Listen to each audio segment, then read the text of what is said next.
Twins-Astros series on Fox Sports North is presented by Ram. Hurry in and get a deal during the Ram Spring Sales event. Twins have lost a couple of ball games. Time to get back in the win column. Time to get back above the 500 mark. It's another cool night here at Target Field. The middle game of 3 between the world champion Houston Astros and your Minnesota Twins. Welcome to Target Field. Dick Bramer along with Bert Blyleven. Yeah, it's cold again. Weather will be a factor once again. And the Twins are hoping, despite the cold, to get some clutch hits along the way that were missing last night. Well, you know what, in last night's ball game, the Twins lost 2-0. They had ample opportunities maybe to tie the game or even go ahead. 0 for 11 with runners in scoring position. It's an area that they'd like to improve on over the first 8 ball games. They're hitting only .206 with runners in scoring position. Last year, 5th in the American League, hitting at almost .270.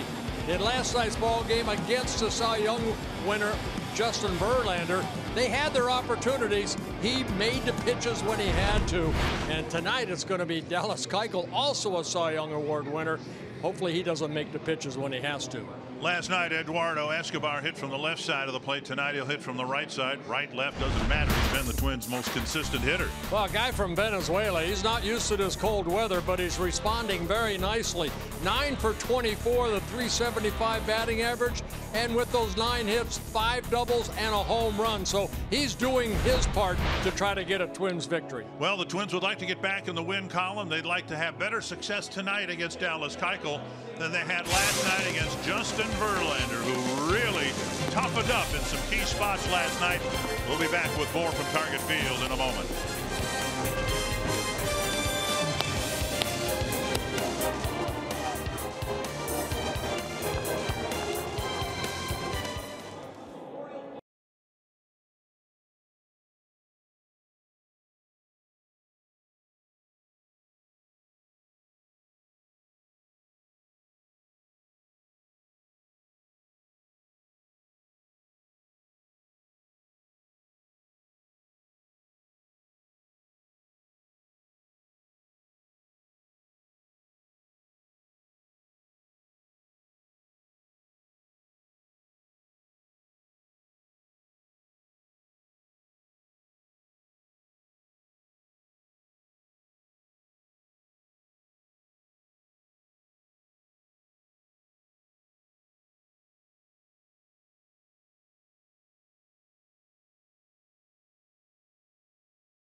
Connecting you to the power of the digital world. And by Sanford Orthopedics and Sports Medicine for the everyday competitor in all of us. Houston won the opener last night, so now the Twins will. And the Twins on an another chilly night at the ballpark. And good evening from Target Field. I'm Marnie Gellner. One of the big reasons why the Astros won the World Series last season is because of pitching. Houston has one of the best staffs in all of baseball, and the Twins have certainly made steps in that direction, but they've had to open the season without their ace, Ervin Santana, who had surgery 2 months ago on the lower knuckle in his right middle finger. But Santana was at Target Field today, met with Twins doctors, and in our Sanford Health injury report, he is cleared to now begin a throwing program. Paul Molitor called this a very positive step and said it's really early in the process, but at least the baseball portion has begun. So Irv will now return to Florida and start playing catch, and that is a big step. We're looking at an intriguing pitching matchup here tonight at Target Field. It'll be Jake Odorizzi against lefty Dallas Keuchel for Houston, one of those great starters that the Astros have. We'll see if the Twins hitters can get to him. First pitch is coming up next.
We were last night at this time, 41 degrees. I guess you could say it's headed in the right direction, at least for the time being, and we might have 50 degrees by game time tomorrow. It's a noon start tomorrow, 12:10 start. Generally, as the season wears along, the weather gets better and warmer, but it's been just the opposite. We were 65, then 55 in Baltimore, then 61, and then we went to Pittsburgh and we saw snow. And it has not been very good, obviously, here at Target Field. Well, they're going to get the game in tonight. They're going to get it in tomorrow. Hopefully, it'll be a little bit warmer in that day game, and you move forward. So a lot of these guys still bundled up. They're not used to this type of weather. But hopefully tonight, Twins can get a victory. Take a look at the Astros lineup brought to you by Menards. The Twins did a nice job holding that lineup in check last night. Even though they lost, the final score 2-0. George Springer, Alex Bregman, Jose Altuve, the designated hitter in tonight's game. Then Carlos Correa, Josh Reddick back in the lineup. Marwin Gonzalez, Brian McCann, J.D. Davis, and Jake Marisnick. And on the mound here tonight, it'll be Jake Odorizzi making his third start of the year. The 3 previous starts totaled 19 innings, only 1 earned run allowed for Odorizzi against the Houston Astros. The scouting report making his 4th start here at Target Field. The 3 prior starts coming as a Tampa Bay Ray. Had good numbers against the Astros. We showed you those. Only 1 run in 19 innings. And he's the type of pitcher that we have seen the first 2 starts. He changes speeds well, worked both sides of the plate. And even though he had control issues in his last start, he's a guy that throws strikes. He will attack the strike zone. Let's have a different look out on the field. Brought to you by Northland Ford. Ryan Lamar getting the start at left field. Byron Buxton in center. Switch hitter Robbie Grossman in right. And the infield, Sano, Escobar, Dozier, and Mauer. Mitch Garver, the right-handed hitting backup catcher, will make the start against the lefty Dallas Keuchel. Twins opened up the home schedule with a win over Seattle. Then they lost Saturday's game. Didn't play Sunday. Lost a tough ball game last night, 2-0. And George Springer, the right fielder, will lead off for Houston.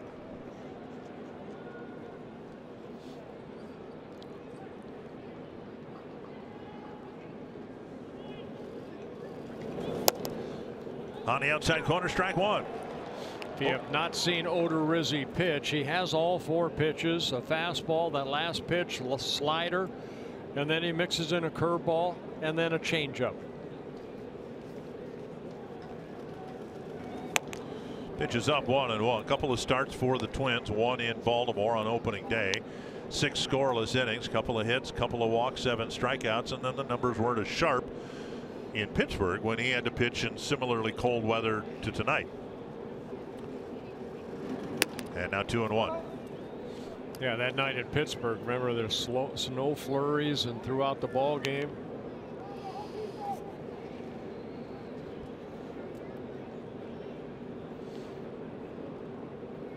Two and one.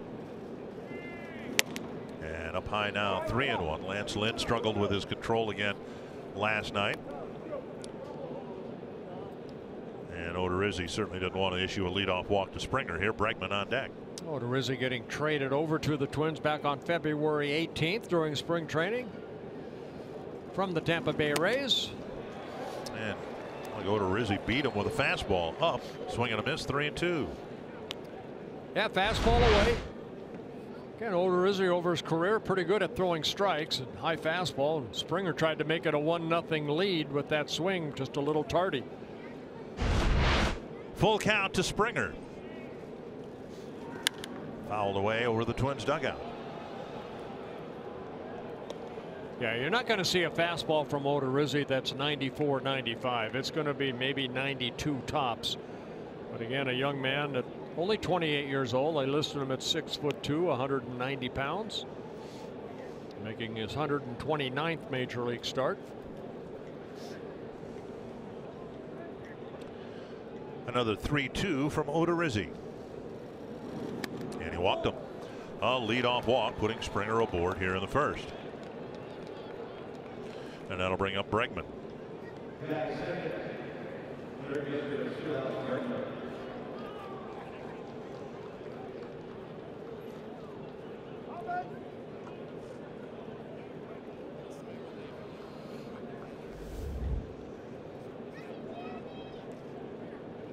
Bregman and a lot of the Houston hitters off to a bit of a slow start. Certainly not Altuve or Correa or Reddick or McCann.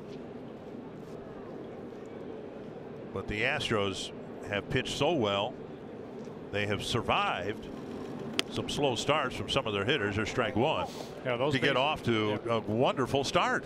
Yeah, those base on balls really hurt. I mean, that's 40 walks already by the staff in 72 innings. So too many free passes right now by the pitching staff. Is a cold part of it? Might be.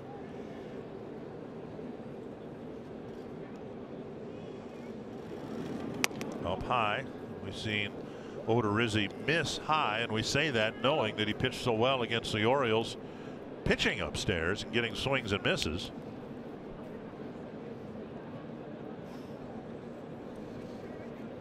One and one.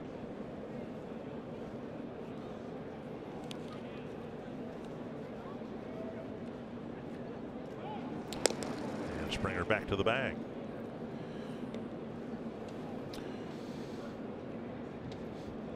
And Odorizzi pretty good at holding on base runners. Springer, one of those guys, you don't pay attention to him, he'll take off.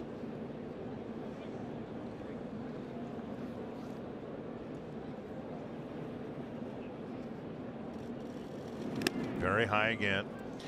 You know, with all the walks, a lot of opportunities to turn double plays, but if you've been watching a lot, you see, you know, the Twins haven't turned many ground ball double plays. You're right, they've only turned 3 of them. You know, Odorizzi's more of a fly ball pitcher, right, as Lynn is, and you know, maybe with Gibson on the mound, he could get some double plays. Barrios more of a fly ball type pitcher. Those are the 4 starters right now. 2-1.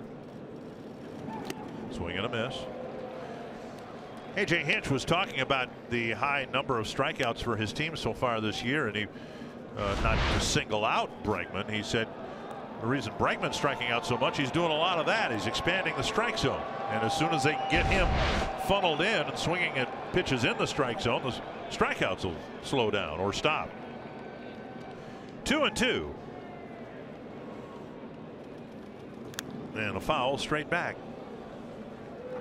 Strikeouts are a part of the game, and Twins hitters have struck out 76 times so far this year. Now the Astros have played more games, and they really cut down on their number of strikeouts a year ago, but the Astros have struck out 109 times.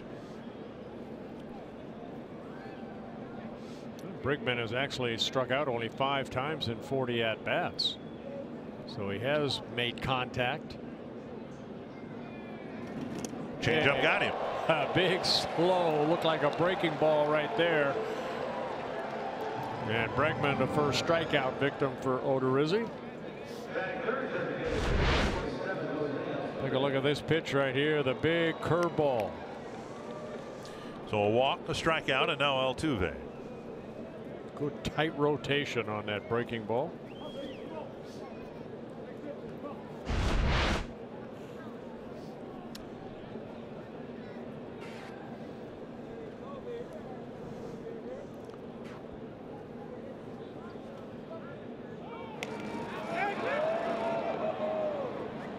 Yeah, quick feet right there. I think we mentioned that in Pittsburgh.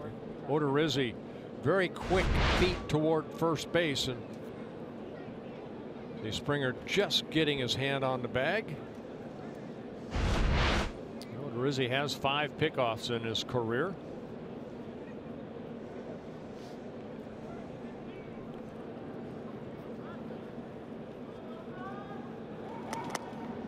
Over the inside corner, strike 1, and Altuve has a word or two with Mike Estabrook, the home plate umpire. It was a nice interview that Marty did with Jose Altuve in our pregame, and Altuve, you know, over his career he has struck out only 1 time every 9 at bats, so he's a guy that puts the ball in play. It's a big part of his game. Yes, he knows he has speed, but he also knows that he doesn't strike out much. He wants to put the ball in play, and he talked about Byron Buxton a little bit, that if Byron can just make contact the way he does, he sees Byron Buxton having a very healthy and long career. 1-1 to Altuve. Talked a little bit with Altuve today, and he remarked in puzzlement as to why the Twins would have had a dome stadium like the Metrodome and then come around to play an outdoor ballpark here at Target Field, why they didn't build another dome stadium. I tried to explain to Altuve about the Metrodome, and it wasn't ideal for baseball at all. And then I got some reinforcement from the Houston third base coach Gary Pettis, who played in the Metrodome. Inside, and it's 2-2. And eventually we'll see blue skies and warm temperatures here. So far all we have are the blue skies. There's Gary Pettis. He was about as good as they came in center field with the Angels. A great center fielder, and with the Tigers too for a while. He could run. He could cover a lot of ground, steal a lot of bases in his career. 2-2 to Altuve.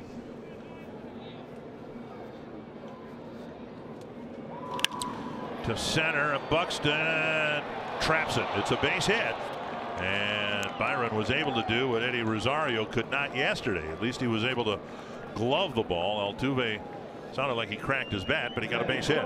Well, there's the contact I was talking about. He finds a way to put the ball in play. Ball had a little bit of top spin, and Byron luckily able to get it on that one hop. That ball gets by him. These Astros may score.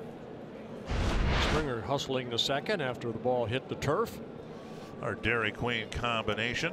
16 games in a row at Target Field he's had. He's got great memories here because he came here and was in the All-Star game in 2014 and hasn't stopped hitting since. Loves coming to Target Field to hit, regardless of the temperature. See how many they can get here. Let's turn it. 1 and 2. They get the double play.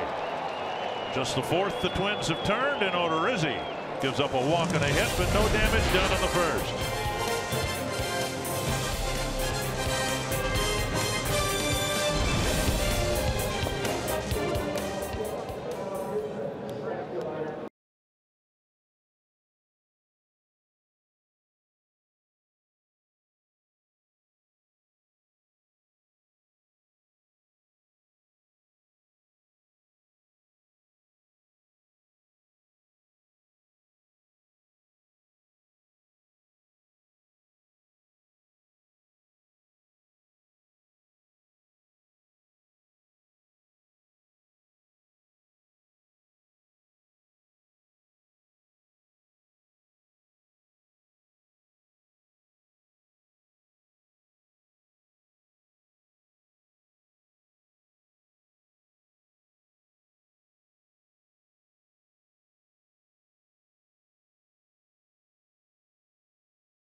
Folks sharing the warmth under a Twins blanket. I think they're at the game last night. Same blanket. Check out the Menard batting order for the Twins. It's a different lineup tonight. Brian Dozier, Joe Mauer, Miguel Sano, Eduardo Escobar, Robbie Grossman, Logan Morrison, Mitch Garver, Byron Buxton, and Ryan Lamar. And it'll be 30-year-old left-hander Dallas Keuchel on the mound here tonight. Keuchel making his 3rd start of the year. Back-to-back nights that the Twins have to face former Cy Young Award winners. Verlander won his in 2011. Keuchel won his in 2015. Making his 4th career start against the Twins.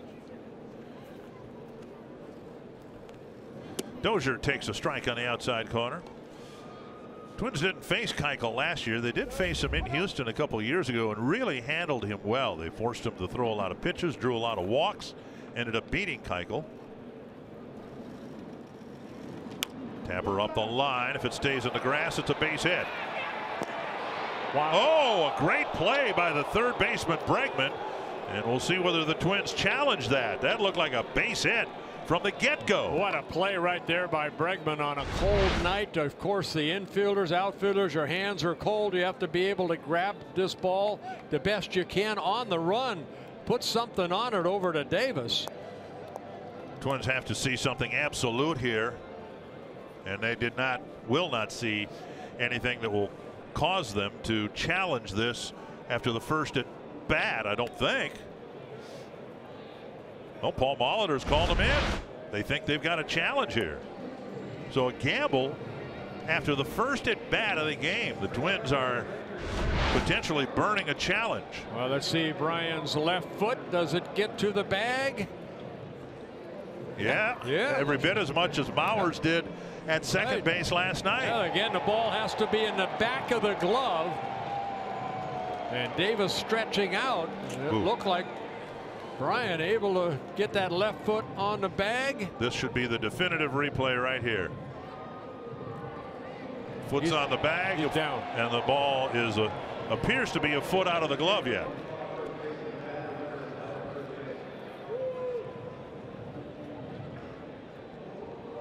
Right there. There you go. Right there. That should be overturned, and Dozier should get a base hit. And it doesn't take too long. And they're going to give Brian an infield base hit. Now, Brian went to the dugout. Players are supposed to do that. Sometimes they linger. I think, to be honest, Brian just wanted to get in the dugout where it was warm. Yeah, they have heaters in there. So it's an infield squibber for a hit, and that'll get Mauer to the plate with a man aboard. And an infield base hit for Brian Dozier. He's hit in every game so far this year, this being the 9th game. Brian on a 9-game hitting streak. Got a similar hit in last night's game. Here's Mauer. Take it down and in, ball 1. Mentioned that the Twins faced Keuchel a couple of years ago, and he wasn't very good against the Twins. And he wasn't very good a lot that year. He had a disappointing year with an ERA of over 4.5, but then he rediscovered himself last year. Inside and low, 2-0. Well, he's a lot like Odorizzi. He's not going to give in. He's not going to overpower you with the fastball. He's going to have a very good changeup. Joe just 1 for 7 against Keuchel, but he's drawn 3 walks. And now it's 2-0. There's a strike. Let's take a look at a scouting report on Dallas Keuchel. Another Cy Young Award winner, just like Verlander last night. A pain in the neck. A couple stints last year. He was put on a disabled list. Last year, Keuchel made only 23 starts. Normally, you know, a starter will get 30 to 33 starts. So he missed some time, but still had a very good year. 3-1. Yeah, last year, Keuchel 14-5, 2.90 ERA. He likes Keuchel. I'll circle that. If Joe Mauer can pull the ball down the right field line, and of course he rarely does that, you see where the George Springer, the right fielder's playing. Take a look at the Northland Ford defense. It's Reddick and Marisnik and Springer in the outfield. And Mauer takes ball 4. Another walk, his 4th, drawn against Keuchel. Springer was way over in the right center field gap. And the Astros with Reddick, Marisnik, and Springer in the outfield. And in the infield, Bregman, Correa, Marwin Gonzalez playing at second to give Altuve a night in the DH spot. J.D. Davis and then Brian McCann. Well, we said in the open last night the Twins could have won the ball game. They didn't get any hits in situations like this. So they'll have Sano up there with 2 on and nobody out.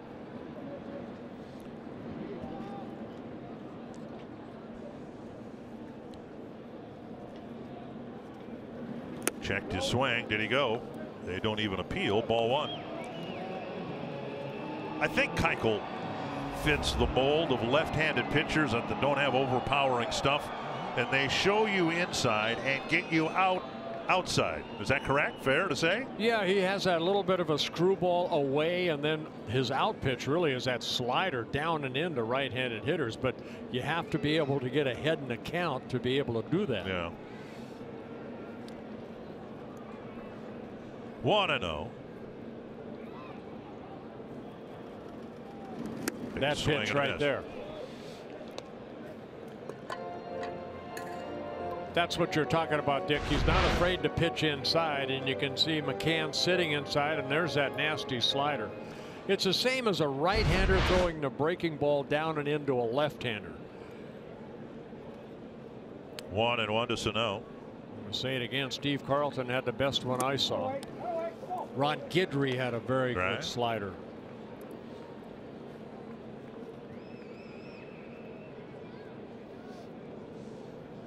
Two and 1 now to Sano.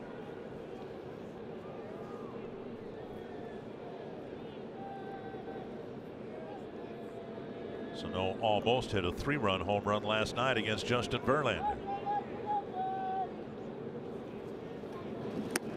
Strike called, and it's 2-2. Well, going back inside, not with the slider, but with the fastball. No, that's the slider right there. Excuse me. at 86.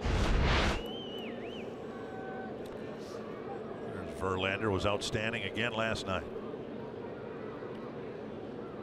2-2 to Sano. Twins trying to score first, something they've only done once this year.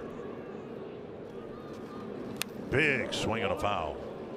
That's the top end of Keuchel in terms of velocity. He got that up to 91, and that's about as high as it'll get. Oh, don't be surprised if he goes back to that slider again, down and in.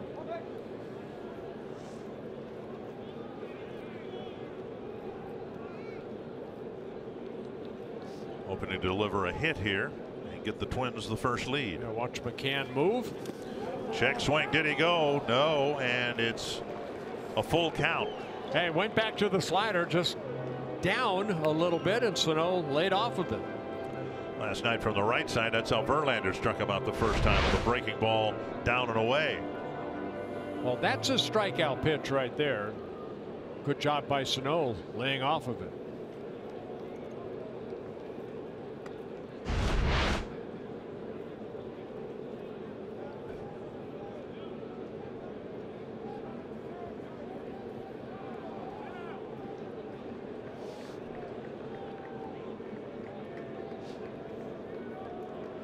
And usually guys that aren't overpowering, they have as much success and belief in their secondary pitches as they do with that fastball. And he got a piece of the breaking ball down and in and tapped it foul.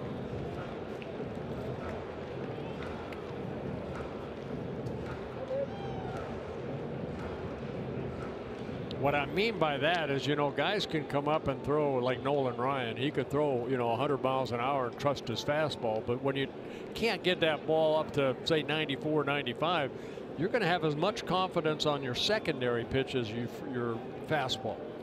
They went with a slider, Sano fouled it off. High chopper over the mound. Only one play for Gonzalez.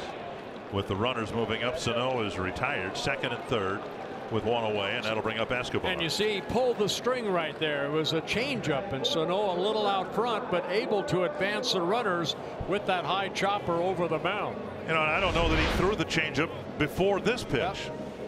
Well, up 89. Yep, took a little off. So Sano advancing both runners. Now it's up to Escobar to hopefully put the Twins up by a run or two. Astros have had some low scoring games other than the 2-0 ball game last night. So A.J. Hinch is going to bring the infield in here in the first inning with Escobar at the plate.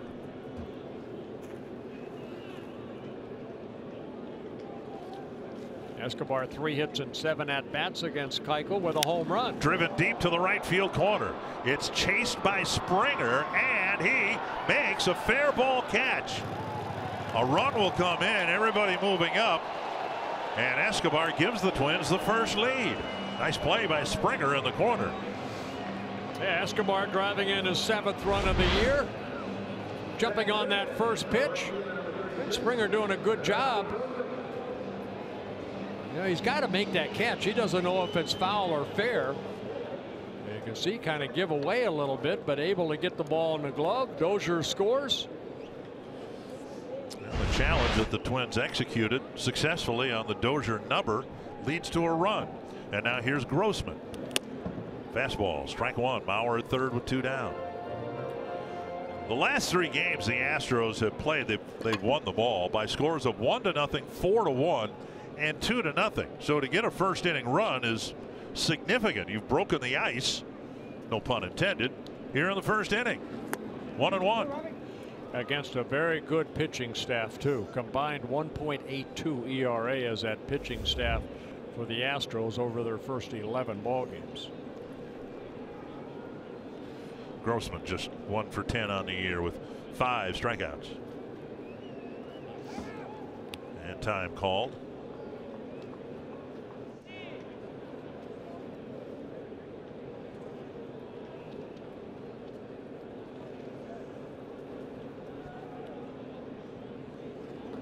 Out in front of the changeup, 1-2.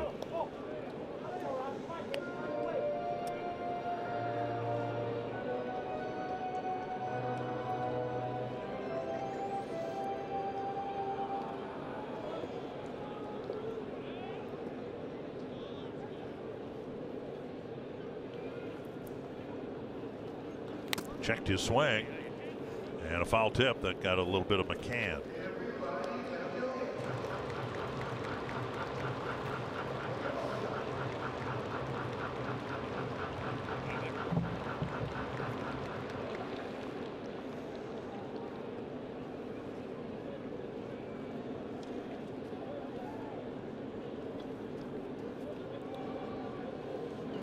Down and away, 2-2.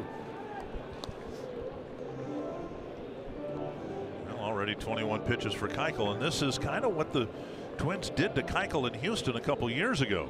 Just really made him work out there. Yeah, Grossman 0 for 2 against Keuchel in their meetings. Hit hard, but it hit the umpire in foul territory. Chad Fairchild. The ball hooking right into him. Hope he's okay. Of course, the umpire's bundled up right there, but that ball lined down that third baseline and got him right in the sternum. Yeah, hopefully, yeah. You're right. Hopefully, he's all right.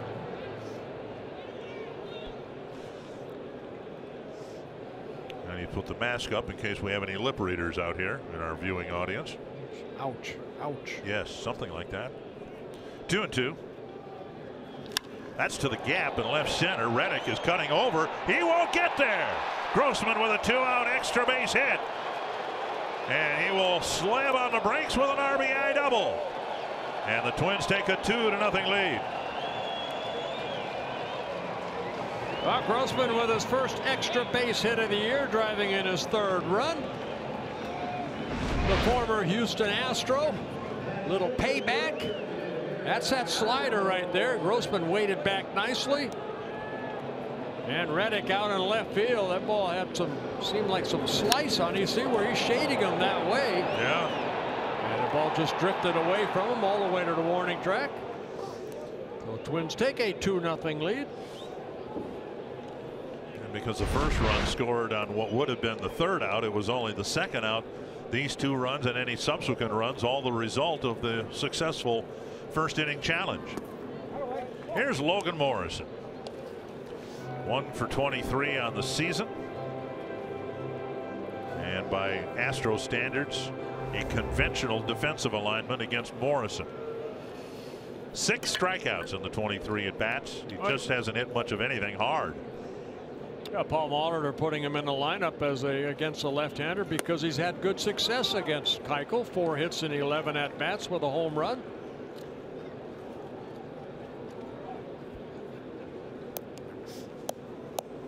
He's had opportunities to drive in a lot of runs and so far hasn't been able to do that. He's got a chance to drive in Grossman from second with a hit to the outfield.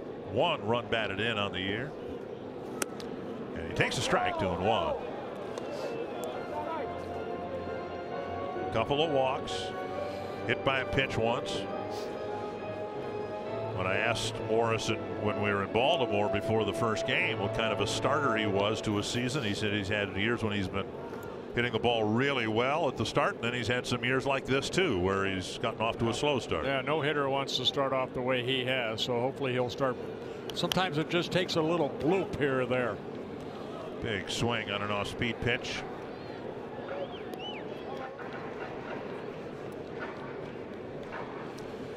And now Keuchel approaching 30 pitches in the first inning. Yeah, we have seen Morrison square up on some pitches and hit it hard, but they have been foul. Right. James Ralston next to Escobar right there. Working a lot with Mr. Morrison.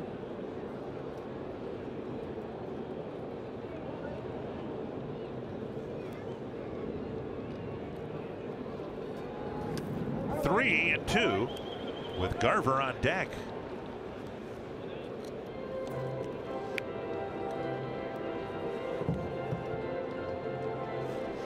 Morrison, the 6th man to bat here in this so far 2-run first inning.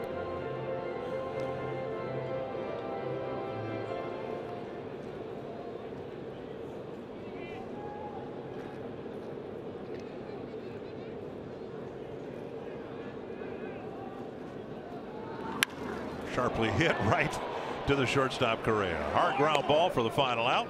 The Twins get a couple of hits and a couple of runs against Dallas Keuchel.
The second, and in the scoop from the clubhouse, Paul Molitor said that the Twins, having some trouble with runners in scoring position 0 for 11 last night. He said he's not too worried because it's such a small sample size and that the approaches at the plate were good, but guys were just falling behind in the count too much. He said it's going to turn around, and look, it already has here in the first inning at Target Field. Phil Hughes is throwing a bullpen tomorrow. He is still in the mix to be the Friday starter for the Twins. There's a plan A, B, and C, but Molitor did not say what those plans were. And we have different corner outfielders for the Twins tonight in Ryan Lamar and Robbie Grossman. Molitor says it's kind of a balance because he's trying to get his regular starters into a rhythm. At the same time, though, getting guys in to get swings, guys like Grossman and Lamar. And good time to do that tonight, guys, facing a lefty in Keuchel. Well, thank you, Marnie. Yep, thank you, Marnie. And yeah, the success has already turned around here in this first inning. A couple of runs to work with for Jake Odorizzi. It's 2-0 now to the batter Josh Reddick. 3-0. Reddick unable to play yesterday because he came down with a flu bug that has been going through the Houston clubhouse. Back in the lineup today. Yeah, Reddick in his second season with the Astros had a career high when he hit .314 last year for the Astros on 134 games. A get me over fastball that got over. It's 3-1. Gonzalez and McCann will follow.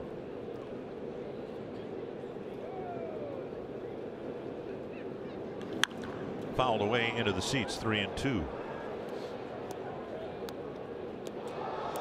Just getting back to what Marnie was talking about, Phil Hughes scheduled as an option. He's not scheduled. He is an option to start the game on Friday. The question I had, and I was hoping to have the chance to run into Thad Levine or Derek Falvey. There's Garvin Alston, the new pitching coach. 3-2 to Reddick. Missing upstairs by plenty, and another leadoff walk. The question I had regarding Hughes as an option. Imagine that the Twins get him back up here and pencil him in to start on Friday, and then the game is postponed. Does Hughes' rehab stint come to an end then? And I don't know whether it's a paperwork deal or whether in the event the game would be rained out, weathered out, whatever we might run into on Friday. I think it's a matter of if they activate him or not. I mean, I don't know how long before a ball game. Yeah, that was Paul's question. Right, how long before a ball game they have to say, okay, they activate. They have to make a roster move to activate him. How late in the day can they do that? Right. And out of courtesy, letting the White Sox know all along, hey, look, if we play Friday, Phil Hughes is the guy, but we're not going to announce it until 5 o'clock or whatever in the event that there's not a game to be played. Odorizzi misses again. Marwin Gonzalez is at the plate. Odorizzi's walked the leadoff man in each inning so far. There's a strike. I'll tell you what, as a former pitcher, that irritates you more than anything when you're on that mound and they give you a 2-run lead and you walk the first guy. See if he can have another double play turn behind him.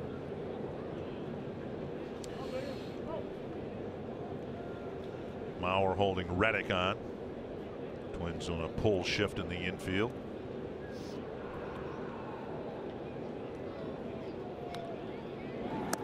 Low, and it's 2-1. I was talking with Brian Dozier before the game today about the difficulty in hitting in the cold weather, and Brian said, you know, once you're in the box, it's not so bad. He said the worst part of it is standing in the field when your pitcher's having a hard time throwing strikes, as Lynn did last night, and Odorizzi so far here tonight. He says that's what really tightens you up, and then you try to get loose in the dugout. Maybe you're leading off the inning and all of that, and it's just really. Ideally, your pitcher would come out, pound the strike zone, and they want to do that. You know they do. It's just hard to do when the ball seems slick. Popped up center field. Buxton trots in a little bit and waits for the catch, one down. Well, one thing that Odorizzi has, and it's been over his career, is a guy that throws a lot of pitches in a short amount of time. He's averaging about 5.5 innings, or 5 1/3, 5 2/3, right in the middle per start. He's never had a complete game. This is his 129th major league start. Even in his 6 shutout innings in opening day, he threw 93 pitches, and in his last start in Pittsburgh, 87 in 4 1/3. Here's the guy that Odorizzi didn't want to see with a man on base, Brian McCann, who's eaten him up over the years. 13 for 28 with 3 home runs.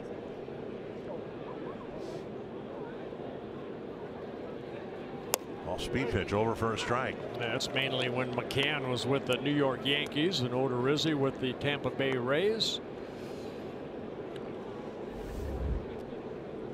And half those games were at Yankee Stadium, right, where any left-handed batter can lift one out pretty easily.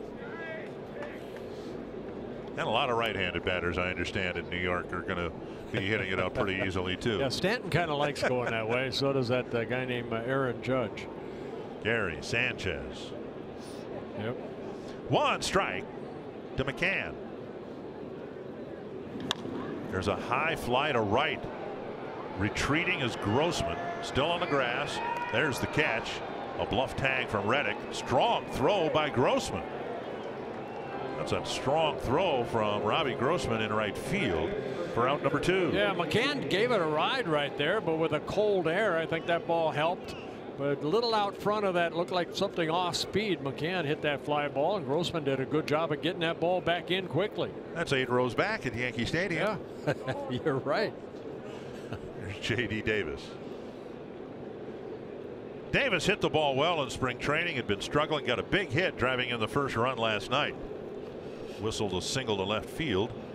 Ended up getting to third base on an error in the outfield by Rosario.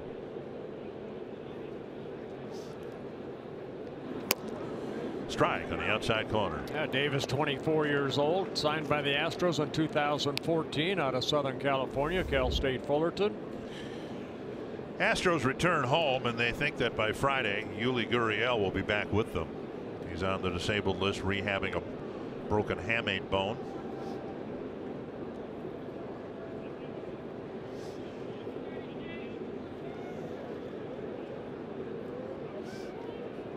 Outside.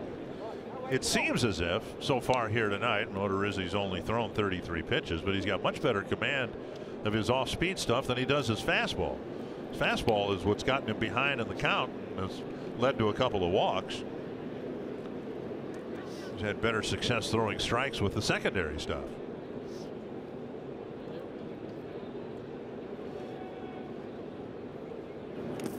Nice block by Garver, and it's 2-1.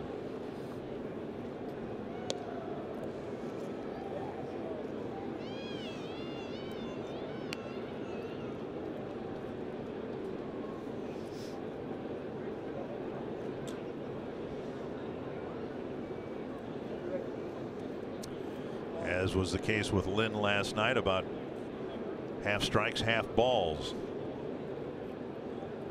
for Odorizzi tonight. 2-1 and a miss again. 3-1. Marisnick on deck. Well, you can see 35 pitches, 18 strikes.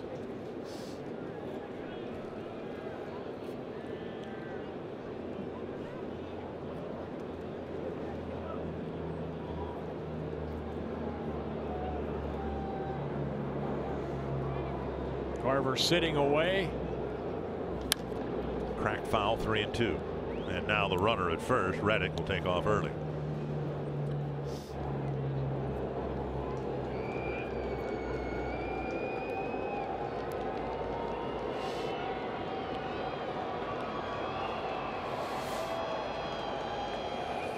Well, Davis has some power. 88 home runs in the minor leagues in 4 seasons. He had 4 home runs last year and made his debut in August. So far, just a couple of hits and 18 at bats. See if Carver sits away again. Runner goes, and the second walk of the inning, third of the ball game, and that'll bring up Marisnick with the tying run at first. Garvin Alston using a trip to the mound.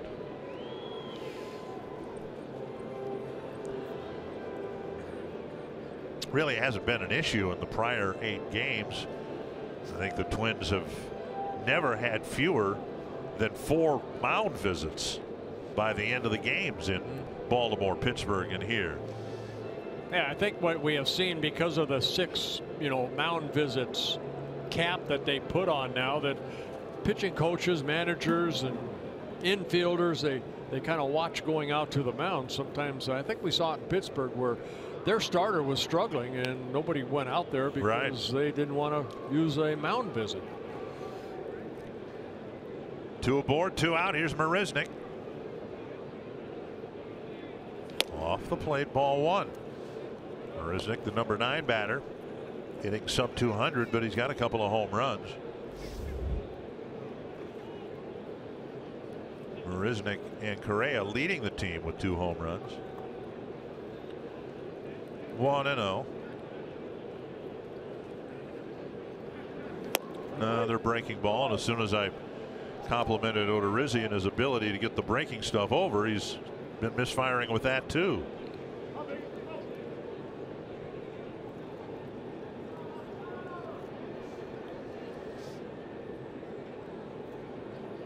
Dangerous pitch here with the Twins up 2-0.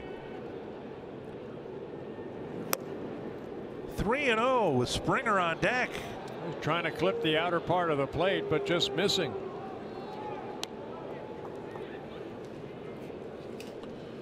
Odorizzi issued 3 walks in 4 1/3 innings in Pittsburgh on a cold night.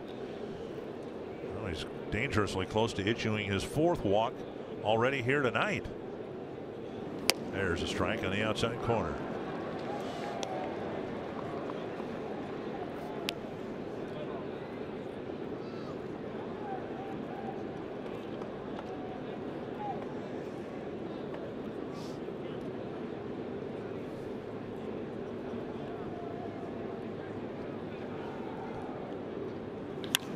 To the left field corner, down for a hit. Reddick around third. He's going to score. A nice retrieve by Lamar as he gets it back to the infield quickly.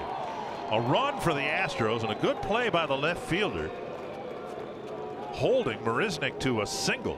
It's 2-1.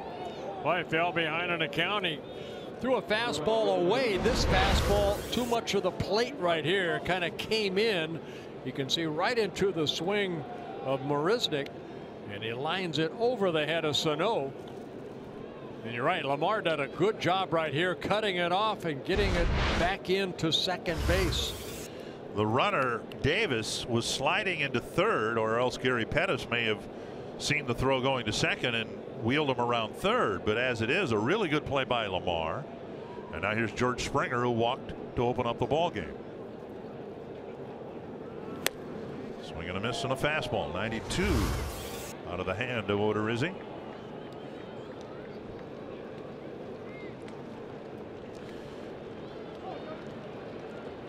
In his big league career, coming into the year with just over 700 innings pitched, control not a big issue for Odorizzi. About 1 walk for every 3 innings pitched. And that's right about, you know, what you'd like. Yep. And if it's above that, that's too many. If it's below that, that's outstanding. Yeah, 237 walks in 716 innings pitched. And over his career, averaging 8.2 strikeouts per 9 innings. But again, a lot of pitches in a short amount of time. Another fastball, and Springer loses his helmet.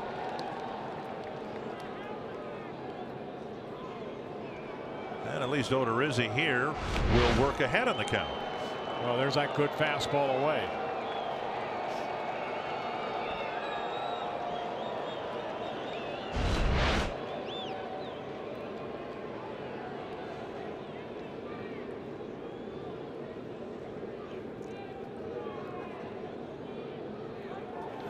Foul back.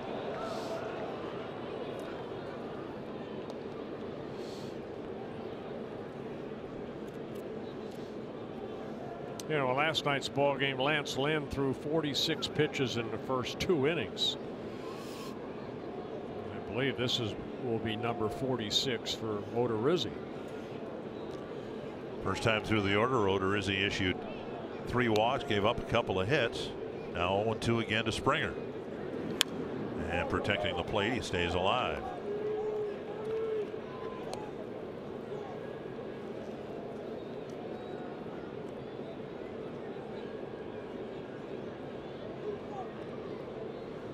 The Twins have been out in the field a long time here in the top of the second. We're not exactly playing at a breakneck pace again here tonight.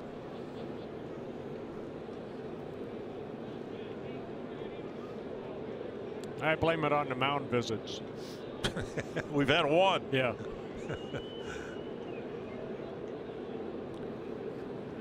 And Springer chases, and that'll end the inning. Not a pretty inning for Odorizzi. He gives 1 back, but the Twins still have a 2-1 lead.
Finale with the Astros starting with the pregame at 11:30. First pitch a little after noon.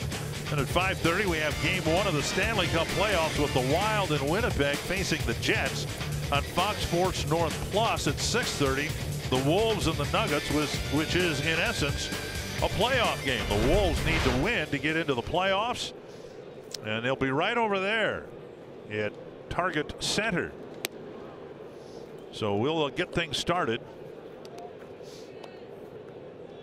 at 11:30, and then a lot of big sports events coming your way tomorrow. 1-0 to Mitch Garver, and he takes a fastball and a strike. Garver, Buxton, and Lamar for the Twins here in the second.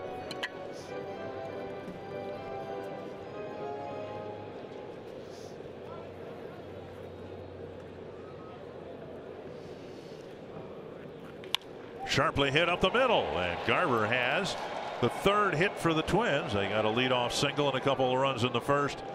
Now a leadoff single in the second. And that'll get us to Byron Buxton. A good short compact swing right there by Garver, lining it right up the middle.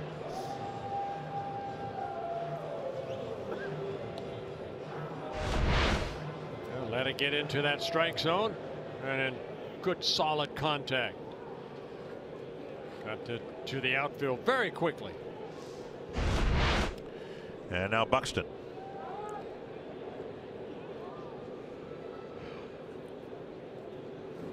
Takes inside, ball one. Might be a time to bunt, but what you have on the mound is a Gold Glove winner 3 times for Dallas Keuchel. Good fielding pitcher. We saw third baseman Bregman almost turn in a big play for an out in the Dozier at bat. Up and away, 2-0.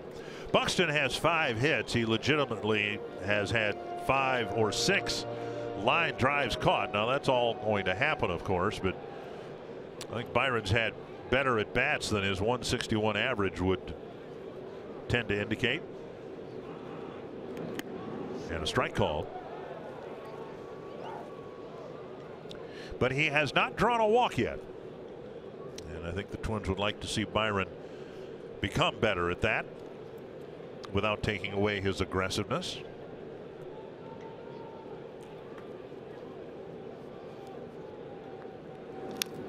Big swing and a tapper foul, 2-2.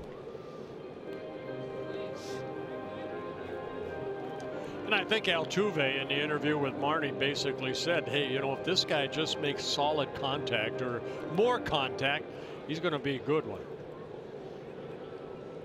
Byron right now in his career struck out about once every 3 at bats.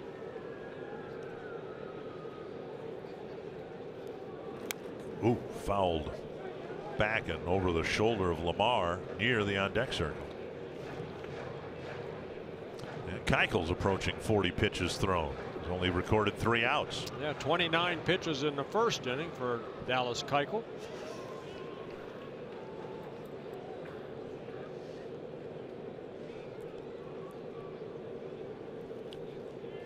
Down and away, good take, and it's a full count. We'll see what the Twins do with Garver. I suspect they're going to leave him right where he is at first base and not send him on this pitch.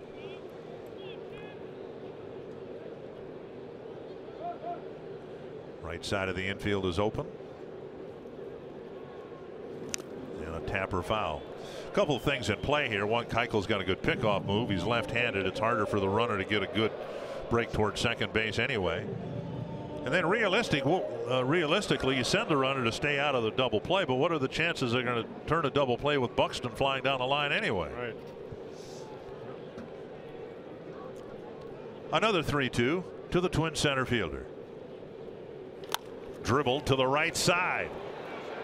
And an infield hit for Buxton. All he did was push it very weakly to the open side of the infield. And at least internally, Paul Molitor is smiling having seen that. Well, it's right off the end of the bat, but Gonzalez, who was shading him up the middle, you see him on the shortstop side, and Garver getting over to second, and Buxton at his speed beats it out. So an infield base hit, 4th hit for the Twins.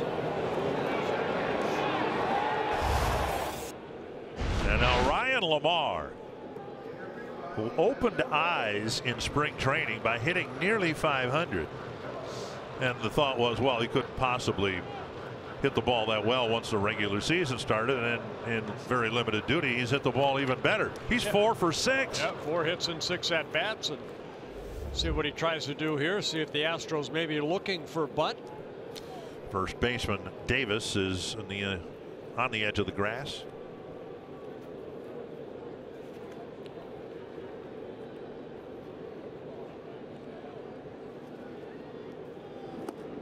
Low, ball 1. And the encouraging thing, well, there's several things, but one of them for Lamar, he has used the whole field. Yep. He's gotten hits to the opposite field. He's pulled the ball.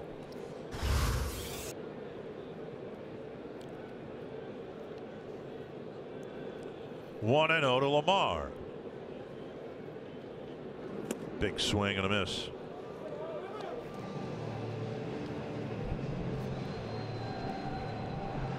Talking with Ryan yesterday before the game.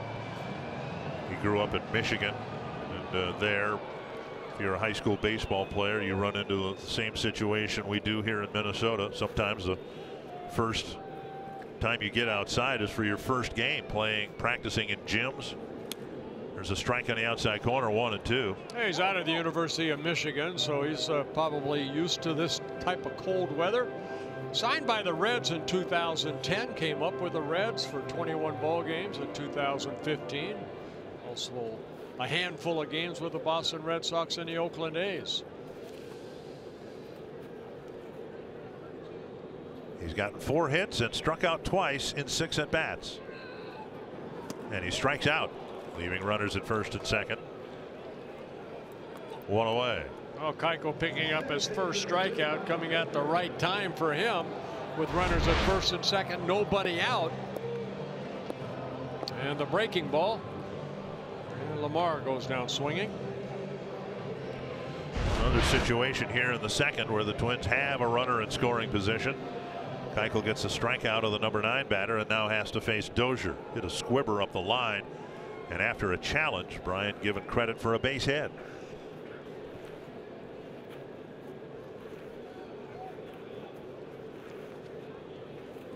Outside, just off the plate. Bryant's driven in 4 runs, coming on his 4 solo home runs. And Bryant now 6 hits and 12 at bats against Keuchel. 2-0.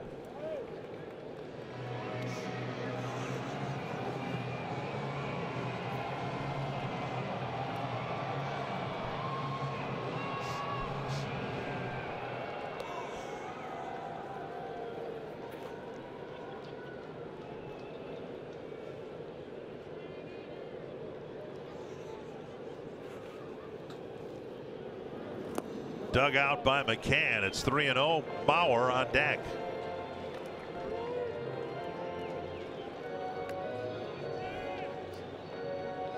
Getting back to put some heat on the bat before he takes it back to the batter's box.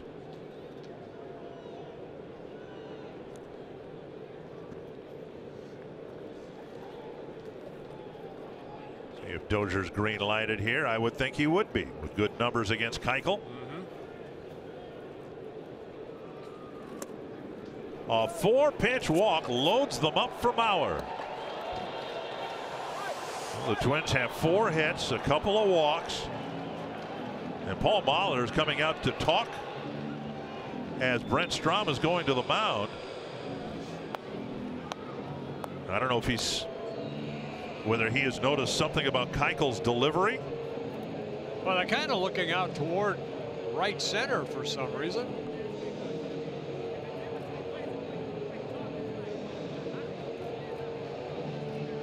And then pointing out towards the mound, so I don't know what that's about.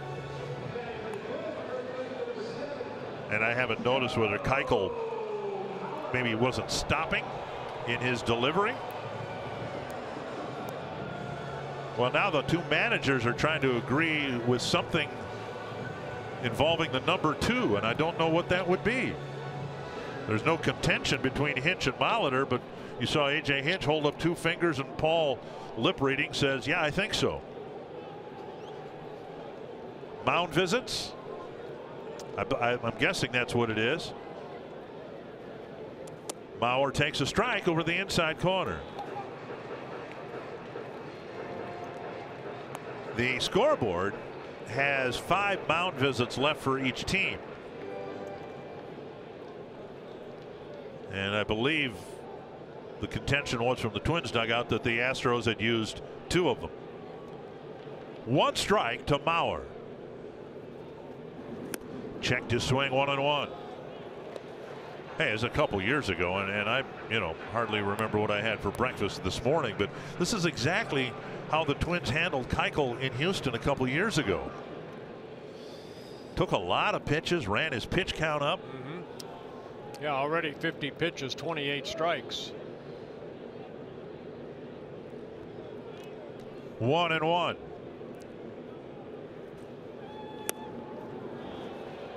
Two and one. Here's what we think the discussion was. The scoreboard has 5 mound visits left, but here was a trip to the mound after Buxton's single. And so that should have been the first mound visit. Right. And then Brent Strom went out for number 2. So I think we're pretty confident that's what the discussion was about. Now to the matter at hand. 2-1 to Mauer with the bases loaded.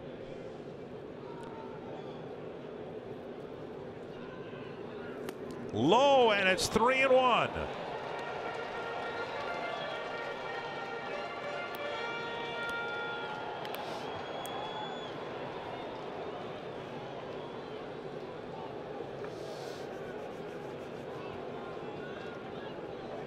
And a big pitch early for Dallas Keuchel, the 53rd of his night.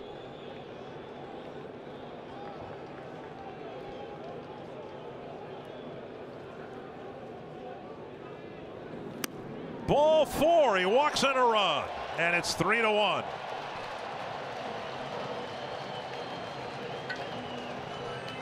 Garver comes in from third. Well, everybody moving up a base. Joe Mauer picking up an RBI on that, his second of the year. Colin McHugh getting loose in a hurry with Keuchel really struggling. He's faced 11 men and retired just 4 of them. Here is Sano with a chance to break the game wide open.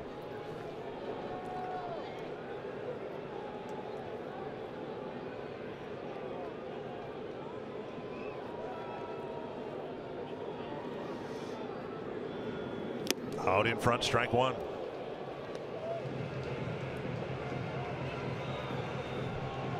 Sano hit a ground ball to second his first time up.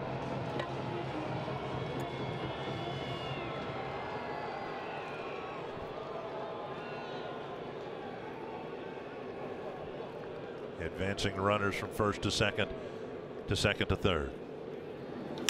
Whoa. A hot rocket behind Gene Glenn, and it's 0-2. There's Gene Glenn, third base coach.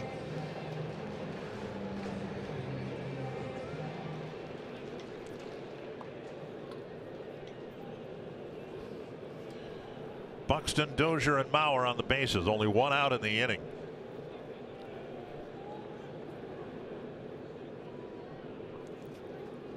Very high. I think it just wanted to show him a fastball right there. Pitch number 57 coming up for Keuchel with just 4 outs recorded.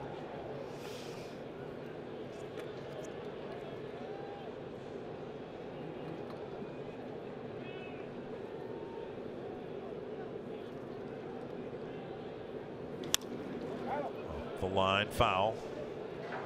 Fastball down and away. Usually a good starter. Keuchel in April, the 12-4 mark, an ERA of 2.36 in April, 2 times the April pitcher of the month. Really struggling against the Twins here tonight.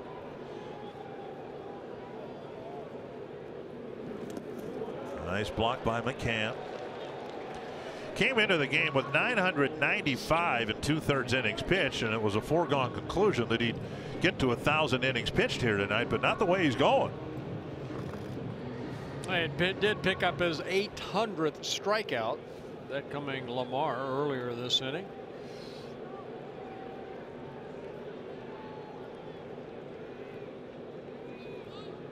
Two and 2 to Sano.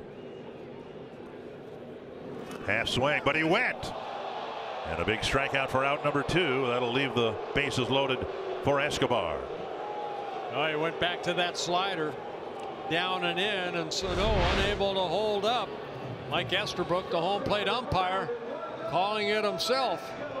He went. McCann, see, smothering the ball, that slider. Escobar drove in the first run with a fly ball to the right field corner.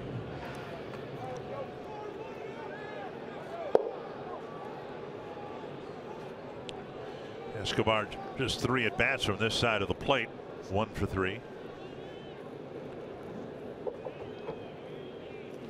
And he takes a strike at the knees.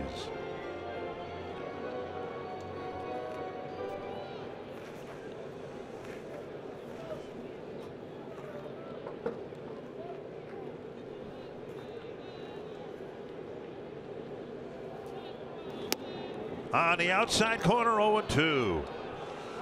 And Keuchel's trying to wriggle out of this. In the inning, a solid single to center from Garver, an infield hit for Buxton, and a pair of walks to Dozier and Mauer. 0-2 to Escobar. Weakly hit left side. And a force at second. Nice play by Bregman to Gonzalez. The Twins get one, leave three, and lead 3-1.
Season game live at home, in the office, or on the go with MLB.tv. Your subscription includes MLB at Bat Premium, allowing you to watch live baseball on your favorite supported devices. Blackout, other restrictions apply. Visit MLB.tv for details. A slow start here because the pitchers have had a tough time throwing strikes. Odorizzi's had some issues, but he's got a 2-run lead, and he'll face Bregman, Altuve, and Correa. Well, it has taken 109 pitches by both starters to get 12 outs. 47 for Odorizzi and 62 for Keuchel.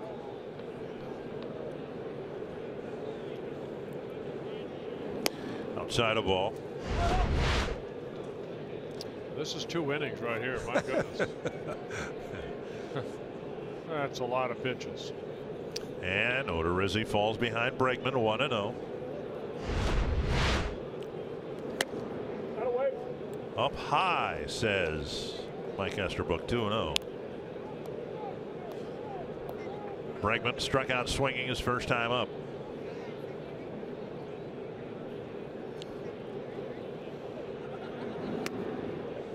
Three and 0.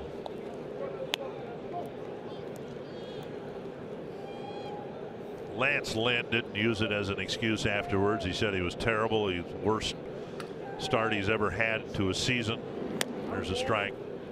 So he didn't say anything about the weather, but I feel comfortable saying it. I don't know how pitchers can, I don't know how anybody can do anything on a baseball field when the weather is this cold.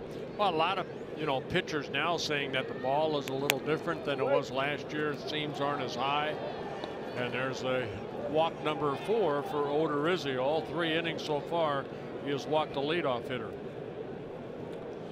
Verlander didn't struggle last night, but there aren't too many pitchers like Verlander. I asked him today, I said, was that the coldest you'd ever pitched in last night? And he said, no. So there was a game in Chicago where there was a mist, a cold mist, and it was in the 30s. He said, that's the one that really stands out to him. 7 shutout innings last night.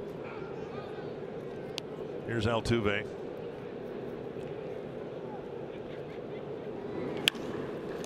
Knocked down by Sano, and he rifles his throw in time to get him. Wow. My goodness. Altuve can run, and Sano can throw. Yeah, make sure Sano's all right here. Got a piece of him to somewhere on that body. Altuve jumping on that first pitch. It is smoke to Sano. He barehands it, and with his cannon of an arm gets Altuve at first base. This is in slow motion, and look how it's a blur in slow motion. 1 out, a runner at second, and here's Correa. That was a rocket to Sano right there. Nice play. Whatever the exit velocity was off the bat, it was just as fast coming out of Sano's hand. Slow breaking ball, and it drops over for a strike.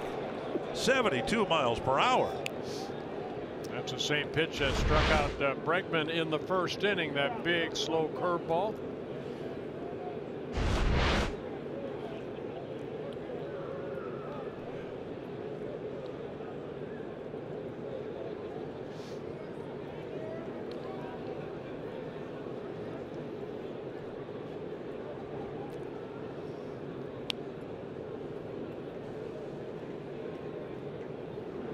Off the plate, 1-1.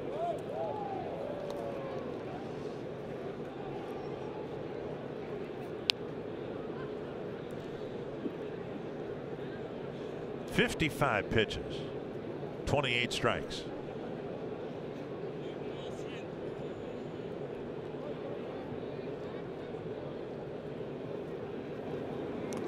Big swing and a foul, 1-2.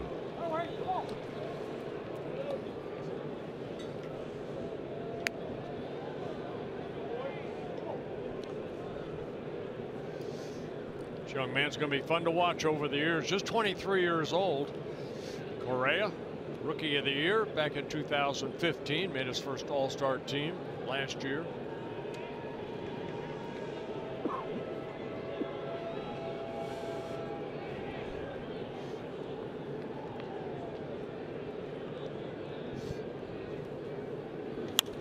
Slow breaking ball. Mauer tracking the pop-up into foul territory.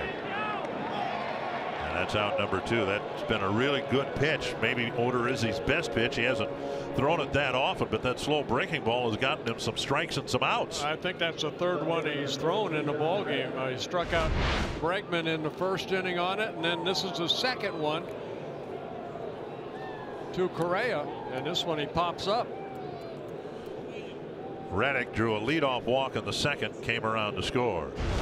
Odorizzi's been around a while. He knows the game, and he knows it's a cardinal sin to walk the leadoff man in an inning, and he's done it all 3 times tonight. Trying to strand Bregman at second. Ball 1. He tried the curveball there and missed.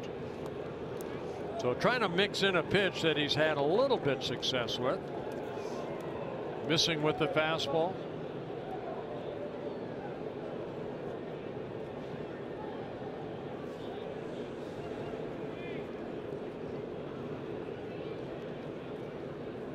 Another slow breaking ball. This one's over. That's what, 4 slow curves in a row.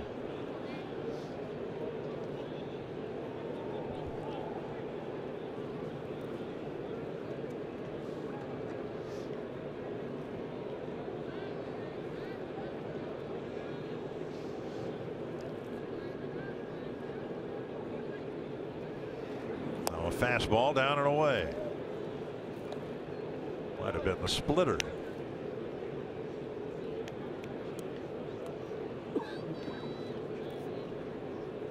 Two and 1. Bregman at second after his leadoff walk.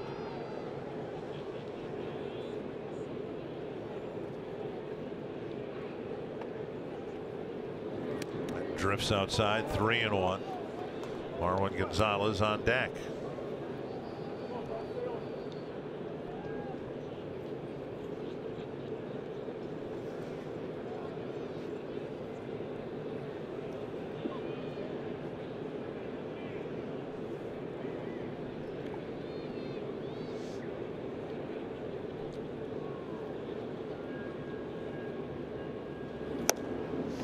The 5th walk issued by Jake Odorizzi.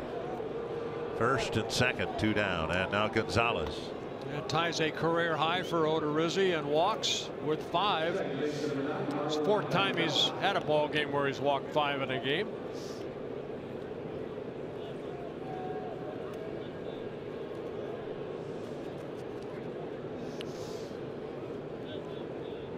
Gonzalez popped up to Buxton in medium deep center field.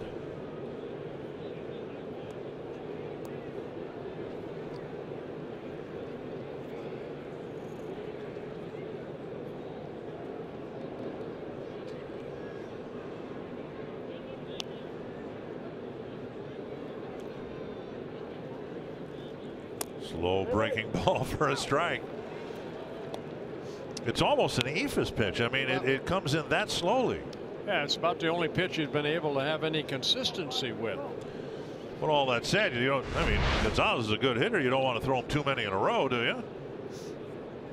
But still, to me, a curveball is harder to hit than a hanging slider or fastball because of the angle. It's almost like a drop. There's a fastball there. And he's got Gonzalez in a pitcher's count.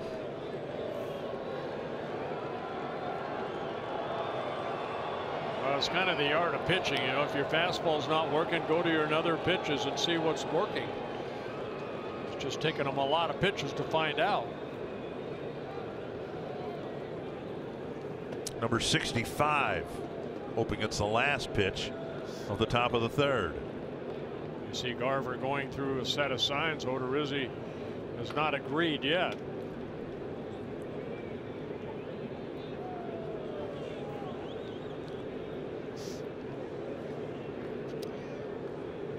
Sets the changeup up like a split finger and changes it in the glove if he throws something other than the splitter.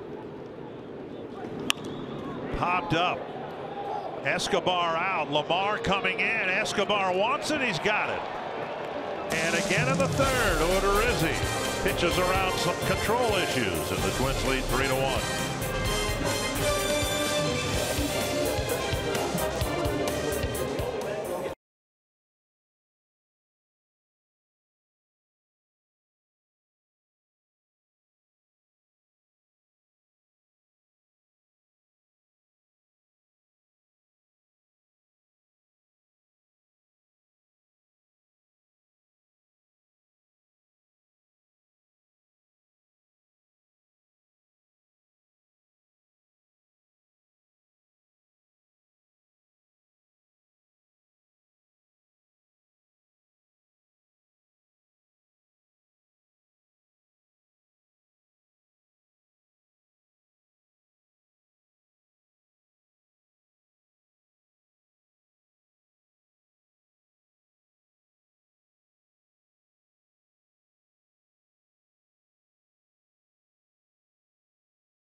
North at Tria Rink, the Minnesota Wild practice facility, when the Wild host a rally to kick off their playoff run Wednesday from 11:30 to 1:30. Wes Walls, Rusty Kath will kick off the festivities with the first 250 fans enjoying a free lunch, followed by an hour of opening skating. Fox Sports North will be there with giveaways and prizes. Plus, pick up your "This is Our Ice" playoff yard sign during the event. Visit foxsportsnorth.com/events for more details. Well, we'll see if Dallas Keuchel can find the strike zone and get into a rhythm here. Here's Robbie Grossman. Left side on a 1 pitch. Grossman's retired and Bregman makes the play. One down. Don't see Robbie swing at the first pitch very often. One down, and now Logan Morrison. This is the coldest start to a baseball season in my memory. I've been involved in 35 Twins openers over the years. And there is this note that might help explain it all. In the very first Twins season, 1961, they hadn't opened the season yet. Here we are. There's a ball line to center field, and Morrison with a scalding base hit to center. Hit the ball hard in his first inning at bat. A hard ground ball to short. And this one a rocket to the outfield grass. Well, you know, good swing right there. Again, you know, just Morrison. He's got tremendous power. Here, just jumping on that first fastball away and lining it right back up the middle. So that base hit right there might get him going. The Twins trying to ambush Keuchel here. A first pitch ground out, a first pitch line out. Now Garver singled and scored in the second.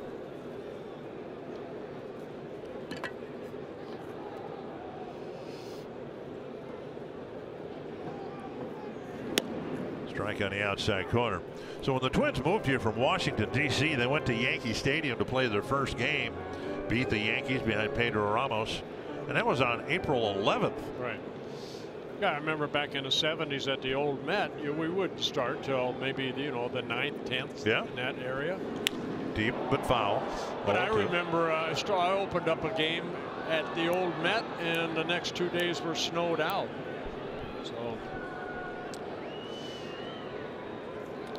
yeah, you end up pitching in this type of weather, just not as often. Again, you know, I mentioned it last night. It's odd that Major League Baseball would have a 10-game homestand this early for the Minnesota Twins, in this part of the world. Yeah, especially with two teams that only come in here for the one time. Right. The Astros, the Mariners. Now, Chicago comes in for a 4-game series after this. Hey, look at the Ram road ahead, and the weather forecast for this weekend is pretty dreadful right now. We hope it improves. We'll take a look at it after this pitch. 1-2 to Garver.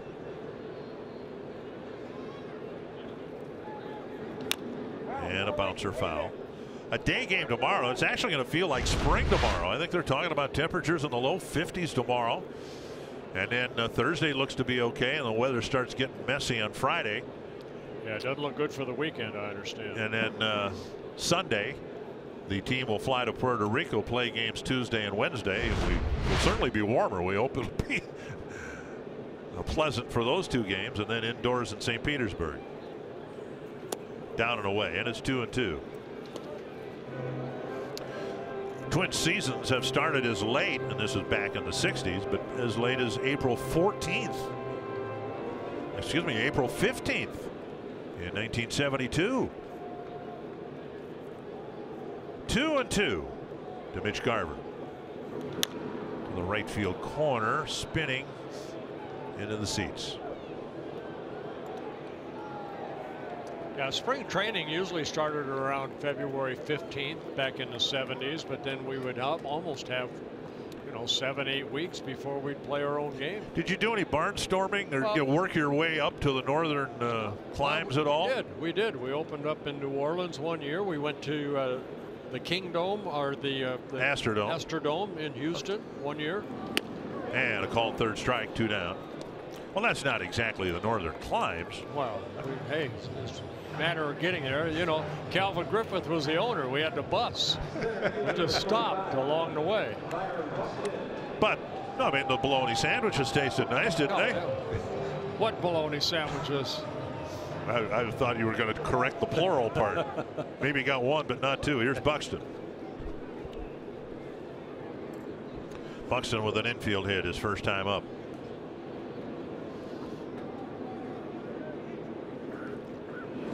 On the ground, right to the shortstop Correa. The Twins are done in the bottom of the 3rd. Out of the 4th, it's 3-1 Minnesota.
buyfordnow.com and your local Northland Ford dealer today.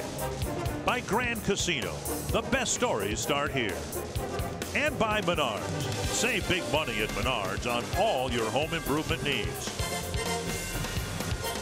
Hope you're enjoying Twins baseball tonight. You should be enjoying the score. It's 3-1 Minnesota. Bottom third of the Houston lineup, McCann, Davis, and Marisnick.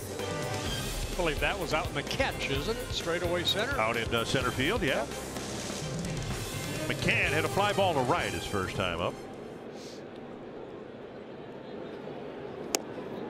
And a strike over the inside corner. Well, Keuchel seemed to have better command, throwing strikes in the bottom of the third. Maybe Odorizzi will find something here in the top of the fourth. Let's get this first guy out.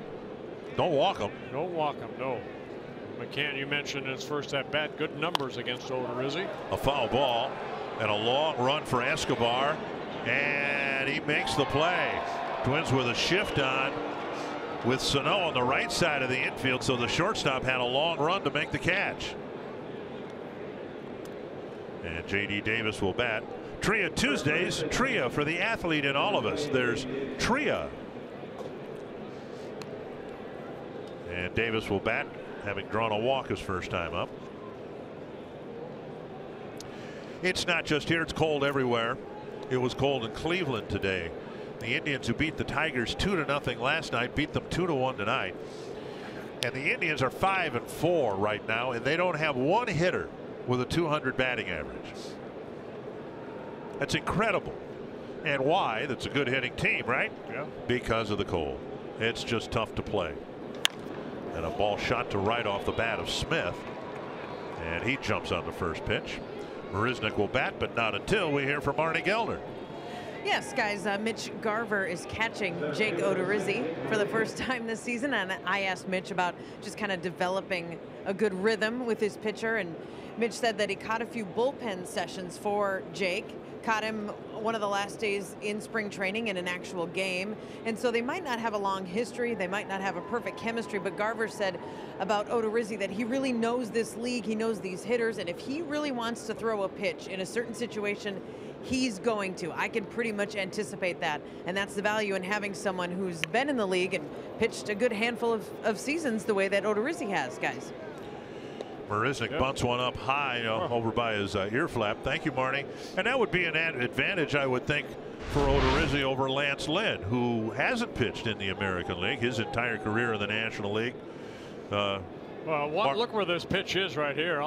He kind of ducked out of the way, and the ball ends up in foul territory for strike one. But I think we saw it last inning. I said Odorizzi, you know, he did not get the sign that he wanted. So Odorizzi has an idea what he wants to throw, and hopefully your catcher's on the same page. Swing and a miss, 0-2. Good sinker on that fastball right there. And in contrast, Lynn, who's got limited exposure to these hitters in the American League, might be less sure of what he wants to do than somebody who's faced Marisnick a few times. You got to realize Jason Castro caught him last night, and he was, you know, he spent 6 years with the Houston Astros, so he had a good idea what he tried to do. 2 strikes to the number 9 batter. Nice block by Garver. A couple of times he's done that on a pitch in the dirt. One of Odorizzi's best pitches is that splitter, and it's a pitch that's very effective when thrown in the dirt, but your catcher's got to block it. He's got good movement. Odorizzi, I think throughout the summer we'll see, you know, the sinking fastball. We'll see what the changeup he calls the thing that was taught to him by Alex Cobb when they were teammates in Tampa. I should say St. Pete. There's a Tampa Bay Rays. Swing and a miss. Marisnick strikes out, 2 down. And there's that good sinker right there. It's got a little movement on it. Just a little sink. It was strike 2, and then he comes back with it to get strike 3. Marisnick couldn't hit it. Garver couldn't catch it. So strikeout number 3 for Odorizzi. Might have been the splitter right there. 2 down. And now Springer, who has walked and struck out.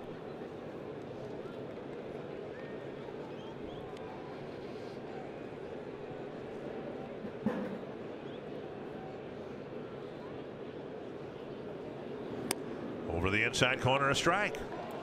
Well, the strike percentage now has gotten better for Odorizzi. Walked a man in the first, 2 in the second, 2 in the third. Davis is aboard, but he got there on a base hit.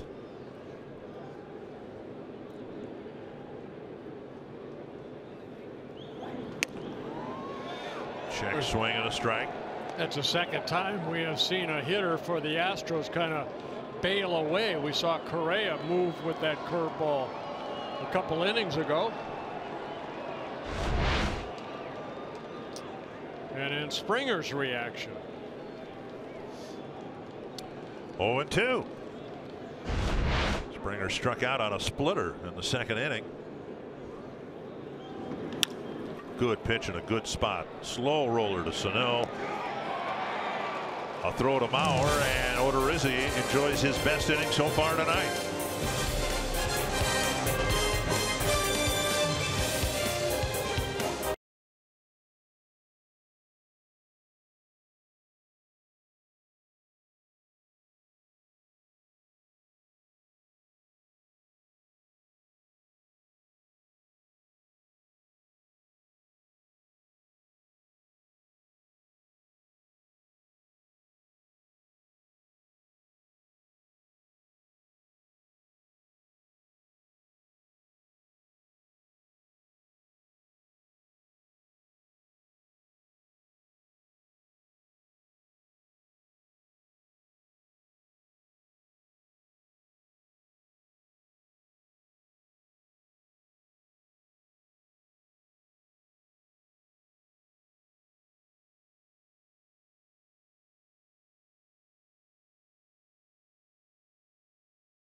The heat lamps, they're having fun here.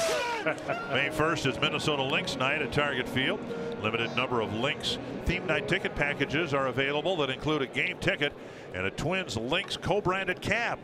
Learn more at twinsbaseball.com/Lynx or call 800-33-TWINS. Ryan Lamar will lead things off in the 4th for the Twins. They've got a 3-1 lead facing Dallas Keuchel. Lamar struck out his first time up.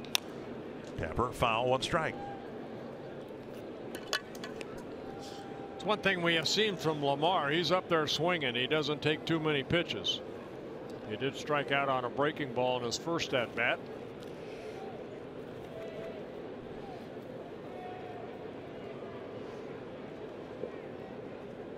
One strike. It's interesting. I mean, Astros have, believe it or not, a book on Lamar, who hasn't been in the big leagues very often, but they play him straight up because he's shown the ability, the propensity to spray the ball around.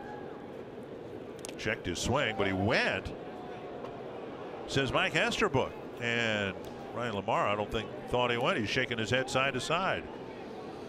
Big difference between being up there 1-2 and 2-1.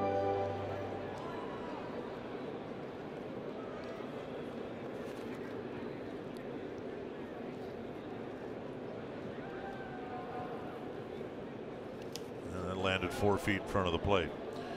We've talked about this before. Twins have had some pretty good success with guys like Ryan Lamar. As you look at Keuchel's home road splits, he's much better at home than on the road. I think you can say that for almost all the pitchers. You know, you'd rather pitch at home than on the road. Swing and a miss on another changeup, and Lamar strikes out. And strikeout number 4 for Keuchel. So Lamar's had 8 at bats. He's got 4 hits and 4 strikeouts. So his BABIP is still pretty good. His batting average with balls in play. When he puts a ball in play, it's usually a base hit. Dozier with a single, a run scored, and a walk.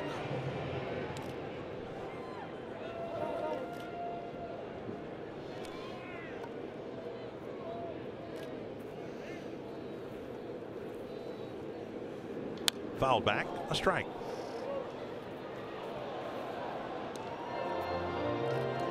If Keuchel completes this inning, he will have pitched 999 2/3 innings in the big leagues. There's a shift for Dozier.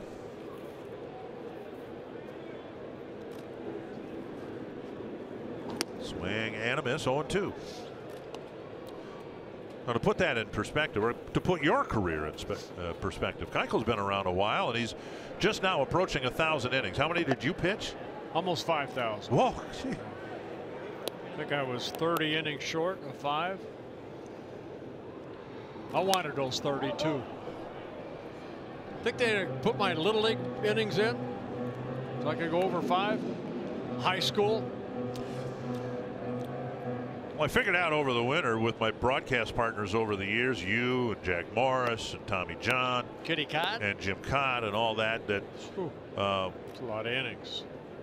2 strikes. How many did you get? Well, it was the total was 1,200 and some, and then if you mixed in the 9 games I won in high school, I mean that's a lot of wins. You said 1,200. You mean 12,000? No, wins. Oh, Win. Major league wins. Well, I'm talking. I thought we were talking innings. Well, we were, but I changed the subject. In the dirt, barely out of the grass, and it's 1-2 to Dozier. And now 2-2. I know Tommy John and Kitty Cott, they had, I believe, over 4,000 innings pitched. Jack Morris was close to that, I believe.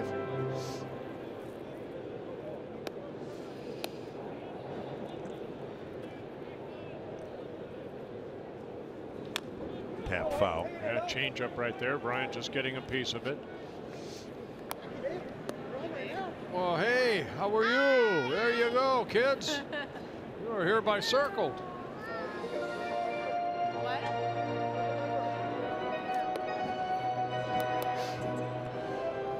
Dozier trying to prolong the at-bat after falling behind.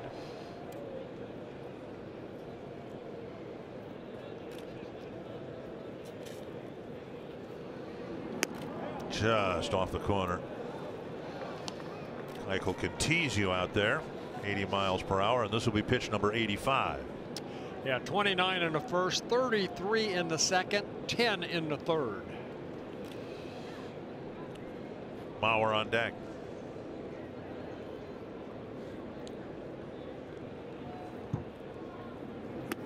And Dozier takes his second walk. He's reached all 3 times tonight against Keuchel. Yeah, Keuchel walking his 4th batter. He came in averaging just 2.6 walks per 9 innings. He's walked Dozier twice, and he has walked Mauer twice. In the first inning, Joe walked and scored. Then in the second inning, Keuchel walked Mauer with the bases loaded. Yeah, the hit meter, 5 more hits for Joe to reach 2,000.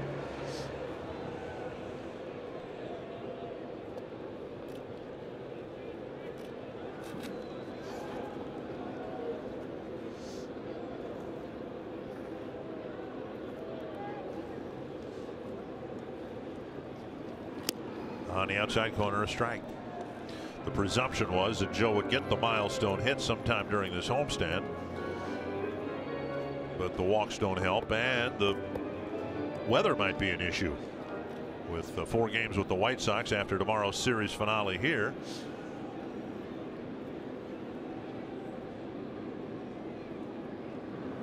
Inside, 1-1. Pretty exclusive group, is it, Twin? Yeah, Kirby Puckett leading, then Rod Carew, and Joe just 5 away from joining 2 Hall of Famers. I told you this before the ball game the other day, that one of my regrets as a broadcaster is I did not make as big a deal as I should have when Kirby Puckett got his 2,000th hit. My excuse was at the time Kirby was getting 230, 240 hits a year, And it was just a foregone conclusion that he would get 3,000. Right. Of course, that didn't happen. Right.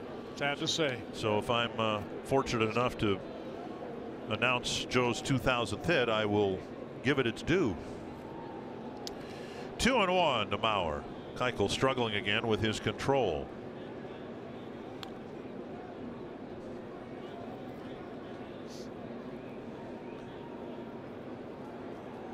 Fouled back. Might be his only swing of the night so far. 2-2. You know, you start getting to 2,000 or 3,000, you start saying, okay, that's 10 years in a row at 200 hits or more. You know, 200 hits for 10 seasons. That's pretty good. And then you think 3,000. Whoa. Then you think 4,000. Yeah, then you think of Pete Rose. Fouled in and out of the equipment of Brian McCann.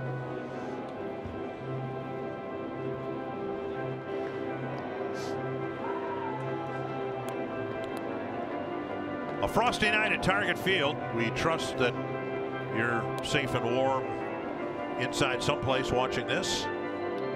Twins hope to get back above the 500 mark, having lost their last couple of ball games here at Target Field.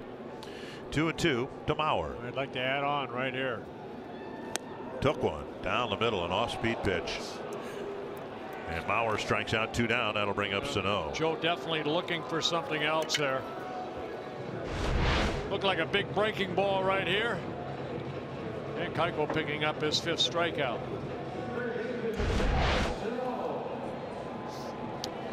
Sano with a bouncer to second. And a strikeout on a check swing.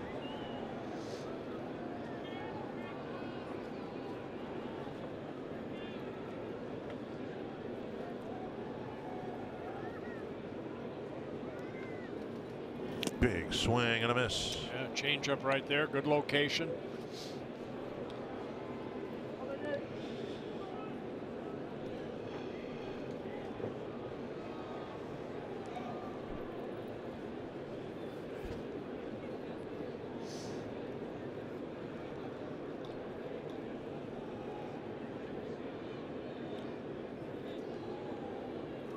Half swing, no swing, 1-1.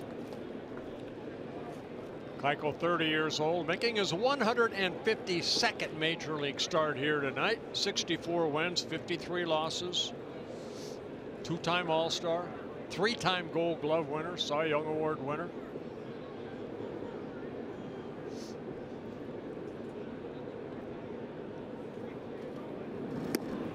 Slider down and in, 2-1. But it's been a struggle for him here tonight, even though it's just a 3-1 ball game. Giving up 5 hits, 4 walks so far, 3 runs. 2-1 to Sano. Yeah, pitch number 95.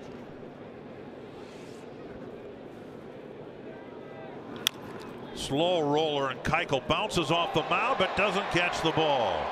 Sano will reach on a probable hit, and that'll give Escobar a chance with 2 men aboard.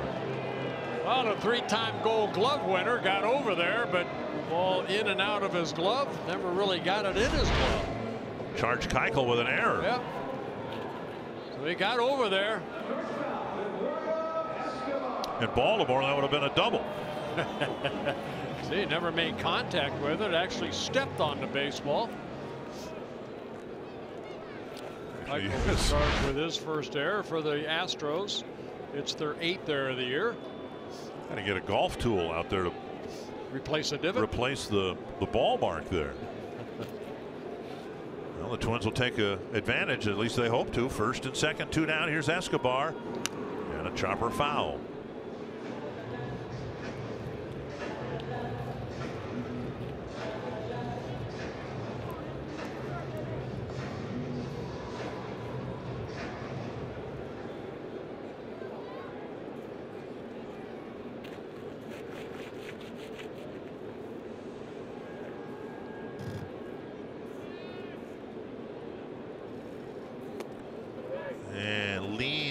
Checking his swing. 1-1. Escobar with a sacrifice fly, driving in the 1st run of the game in the 1st inning. And a ground ball to third, leaving the bases full in the second.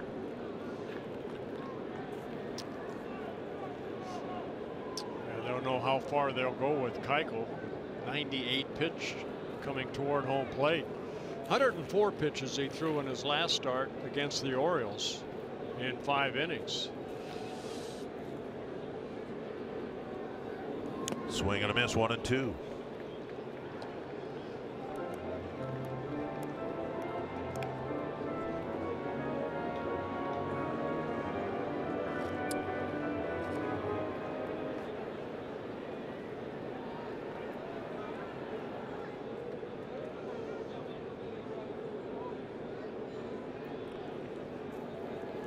One and two to the Twins shortstop. And can't got enough of it to keep it near the dirt. 2-2. Yeah, Keuchel kind of dropped down right there, trying to clip that corner down and away.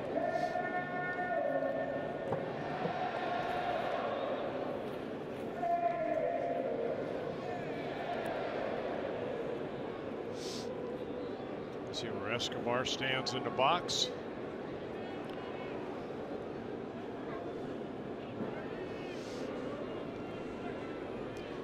Twins need a 2-out knock here.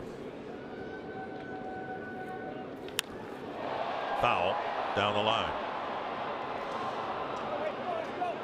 Happened last night to Sano and Buxton. Best hit balls of the night have been hooked foul.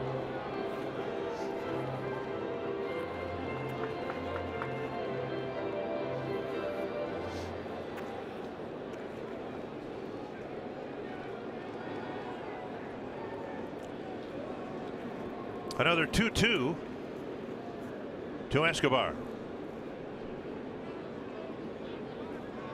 Got him down and in, a strikeout, and the Twins will leave 2 more aboard. McCann needs to complete the strikeout and does.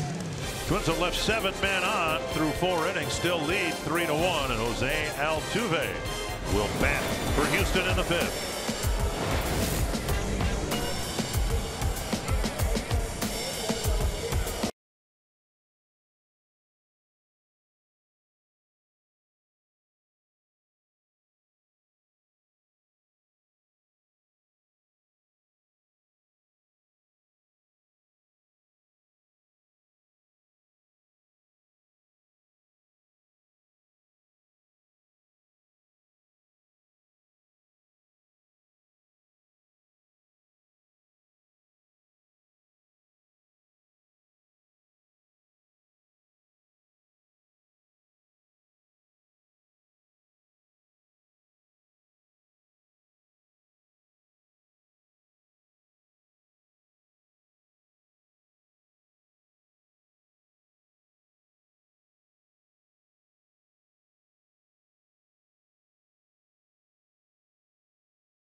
Can you visit Pipestone National Monument, the only place in the world to find red pipestone, which American Indians have fashioned into ceremonial pipes by means to further connect with nature and spirit.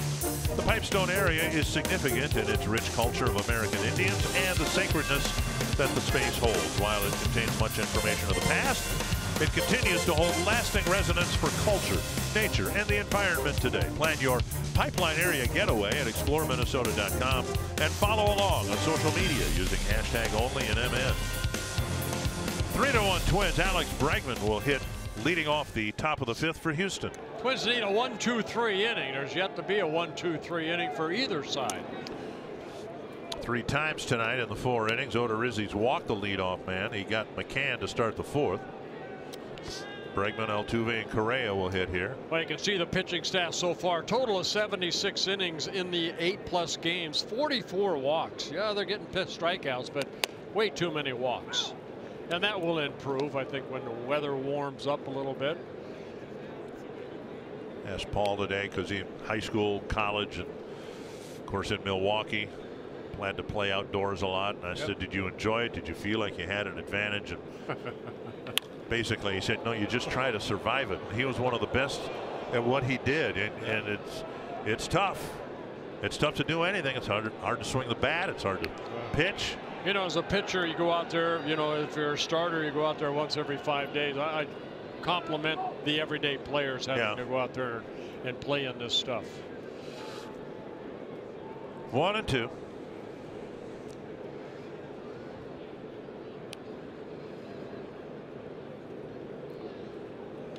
Poke foul. Now, you California kids, I mean, it's no big deal getting outside, but you know, Paul, Ryan Lamar, Michigan, it was a big deal when we practiced in gyms in high school, and you finally got to get outside. That's why a lot of times in spring training we'll see a lot of colleges, you know, from up this area come down and play some outdoor baseball. The Southern trip, right? I mean, that's a big deal for the college kids and some high school kids. This one dumped into right field, a leadoff hit for Bregman. Bregman fought off a high fastball, gets us his first hit. Leadoff single in the 5th. Altuve to the plate. Let's go to Marnie Gelner. I had a chance to speak to Jose Altuve today, and it was interesting to watch him because yesterday he hit a couple of baseballs really hard that went for outs, and then the one ball that he dribbled in the infield on the broken bat ended up being his infield single. So I asked him about just the importance of making contact, of putting the ball in play, and he said, yeah, that's the big part of my game. It's my speed, because if I hit a grounder in between a couple of guys, I feel like infielders have to make a perfect play to get me out, and that's what I do best. Just put the ball in play, because I always think anything can happen. Yeah, thank you, Marty. And you know, she also had a chance to talk to AJ Hinch, and he basically said, you got to come out and watch this guy play. They list him at 5'6". He's already won 3 batting titles, 2014, 16, and last. Picked him off. Bregman pointing to the dugout saying you might want to look at it, but he was headed to second and then had to do a 180. That quick feet, that quick move we've talked about. Yeah, he just spun around and got him. They're going to say maybe that he jumped, but I don't know if the Astros will use their challenge there. And they will not, so it is a pickoff. So we've seen that quick move and those quick feet a number of times when we finally saw a pickoff. Well, in a key spot. Yep, a big pickoff right there. His 6th career pickoff. So you look at Bregman, he was starting to lean, and then the quick throw. Good tag by Joe. High and tight 2-0. Yeah, ball slipping out. Get back to what you were saying, what AJ Hinch was talking about. AJ, you got to watch this guy play. You know, he gets the opportunity to watch this guy play every day. So much energy. It's fun to watch guys like Jose Altuve. I put him in the same class as, say, you know, Pedroia with the Boston Red Sox. Guys, that baseball is a funny game. You don't have to be 7 foot tall.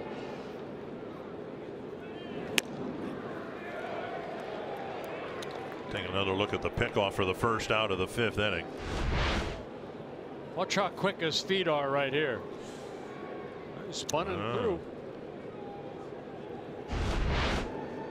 2-1. There's a bunt, and that'll be a base hit. So Altuve replaces Bregman at first base with a bunt single. Well, he finds a way to get on. As I mentioned before, he strikes out about once every 9 at bats in his career, so he puts the ball in play. He waited back nicely, laid it down. He saw Sano was playing pretty deep. He gets his 2nd hit. Well, the replay was in slow motion, but even in slow motion, you could tell he squared and dropped a bunt down, wasn't in a hurry to do anything, and then was in a hurry to run to first. And that's where he stands now with one out. Correa, the batter.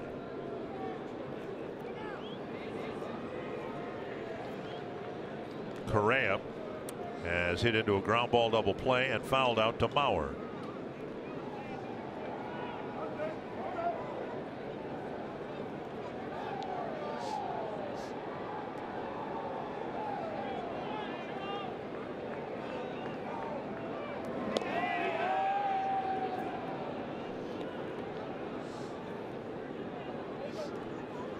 The chances of Altuve being picked off, having just seen Bregman get picked off, very small, of course, but still you can keep Altuve honest. It's a 2-run ball game. There's a decent chance he's going to take off here.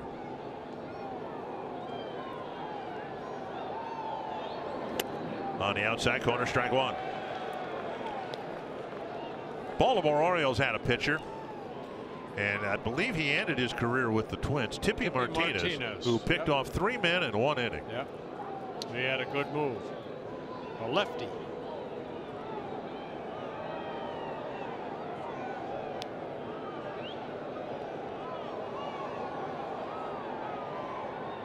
Outside 1-1. Now, if you're the third guy at first base, aren't you standing on the base? Well, he figured the other 2 guys, were picked off. I might as well go too. I mean, honestly, I need to research that as to who the third guy was. And then if I get a chance, ask him, what in the world were you thinking? What are you thinking? Yeah. I want to say it's against the White Sox, and I want to say Ozzie Guillen was one of the 3, but poked down the right field line, and that'll get back into the seats. I'll bet in this day of social media and Twitter, I'll bet you I get that answer here within the next half inning.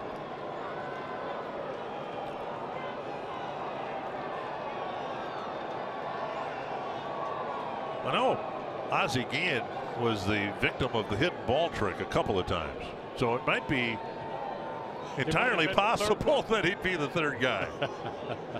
1-2. He's too busy talking. Down and in, 2-2. Well, Correa hit into a double play to end the first inning. Odorizzi tried that sinker down. Correa laid off of it.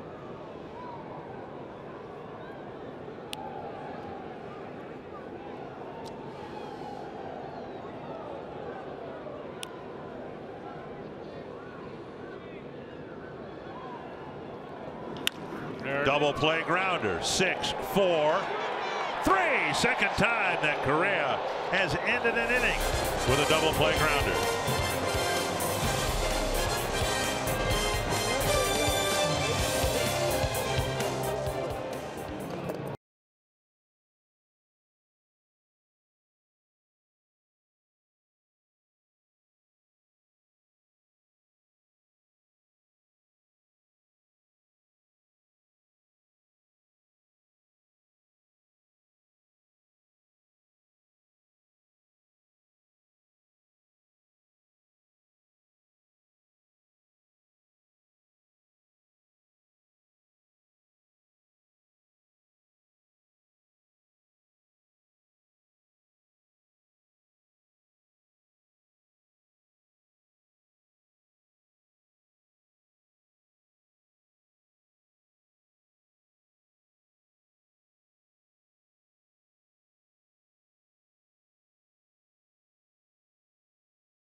you can join the Twins season ticket holder family yet today. Season ticket holders get the best seats at the best price and automatically become part of the Sweet Spot Rewards program. You can learn more at twinsbaseball.com/season tickets or by calling 800-33-TWINS. Dallas Keuchel will not reach the 1,000 innings pitched mark here in Minnesota. He's been taken out after 4 innings. Yeah, Colin McHugh coming into the ball game. McHugh went to spring training thinking he was going to be one of the starters. Now kind of a long man out of the bullpen, making his 4th relief appearance. Total of 4 2/3 innings, 5 strikeouts, just 1 walk. McHugh, fastball, upper 80s, lower 90s. He'll throw a little cutter, very good curveball, and a slider. Mixing a changeup. Had always been a starting pitcher with Houston, and in fact 3 years ago nearly won 20 games as a starter. And he'll face Robbie Grossman, who will swing over to the left side to hit against McHugh.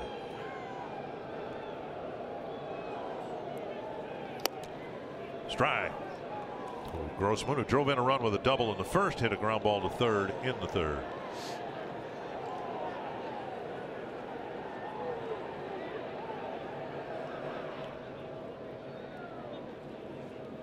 Only because I brought it up and suggested I might get the answer to the Tippy Martinez question, and a number of my Twitter followers have helped me out, and I appreciate that. Willie Upshaw was the 3rd guy to get picked off. Okay. Barry Bonnell, Dave Collins were the first 2. Tap foul. Was that with Toronto then? Yep.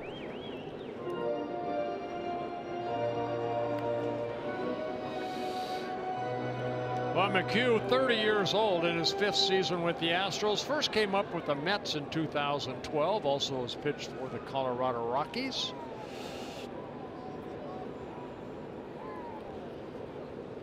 Up and away, and it's 2-2.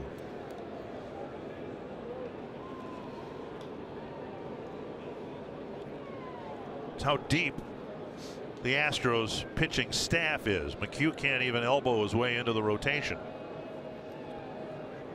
Swing and a miss, reaching back for a fastball to strike out his former teammate. 1 down. Well, I like his windup. He's kind of over the head windup, and then releasing that 93-mile-an-hour fastball. You don't see that too often anymore. Guys that go over their head out of their windup. Why is that, do you suppose? Good question. I don't know why. Morrison has hit the ball hard twice tonight, once on the ground for an out, once on a line to center field for a hit. There's the heartbreaking ball right there. Morrison, I don't know if he saw it or not, but he hit against a 4-man outfield last night. Here it's an infield shift and 3 outfielders. Outside, a ball. I think sometimes there might be a reason why guys don't go over their heads, because you're trying to get to that balance point the best you can, and some guys that do it, they feel maybe they're rushing a little bit. So McHugh, what he does, he works off pretty much the middle part of the pitching rubber. Comes set, which you can see now 4 outfielders. Yep, they moved him out there. Check swing, no, and it's 2-1. And A.J. Hinch was talking about this. He said, you know, hey, if Morrison wants to lay down a bunt, then, you know, we'll allow him to get a bunt single, and then we might go back into a 4-man outfield again the next time. That's not what Morrison's on the Twins team to do. 2-1. And then he brought up an interesting thing when describing this alignment. He says sometimes there's a psychological advantage too, because you get a hitter to change his swing, and he thought that maybe Morrison did in one of his swings last night.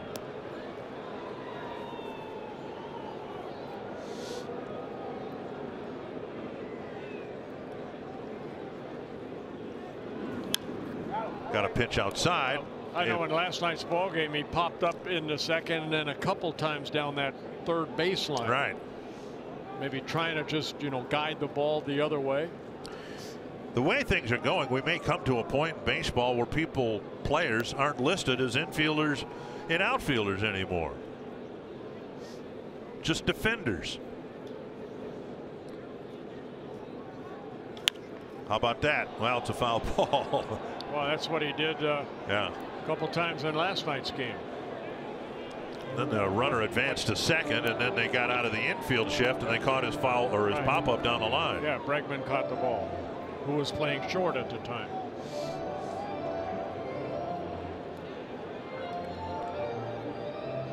I don't think that was by design. He just got jammed. Right. 38 home runs last year for Morrison. Now imagine, as someone who gave up a home run or two, if you'd pitched in this era,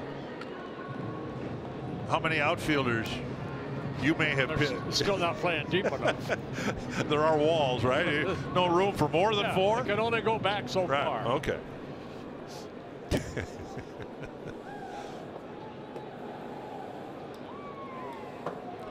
Morrison hanging tough. 2-2 for McHugh.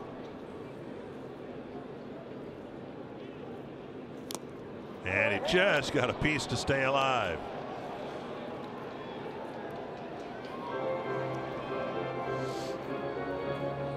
And just a handful of players A.J. Hinch says he would consider putting a four-man infield on. He did it to Morrison in spring training when the Astros came to Fort Myers, and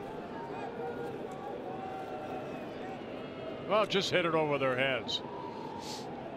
Paul Molitor said it's something that Jeff Pickler, his outfield coach, has talked about. Good at bat right here by Morrison, fouling off some breaking balls.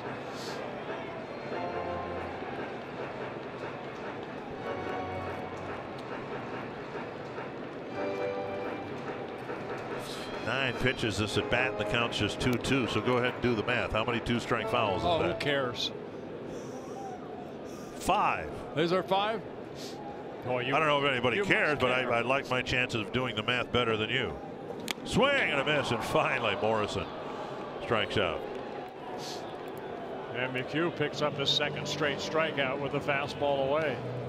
Time for our take of today, and unfortunately for major leaguers and specifically American leaguers, doesn't look like Justin Verlander is going to retire anytime soon.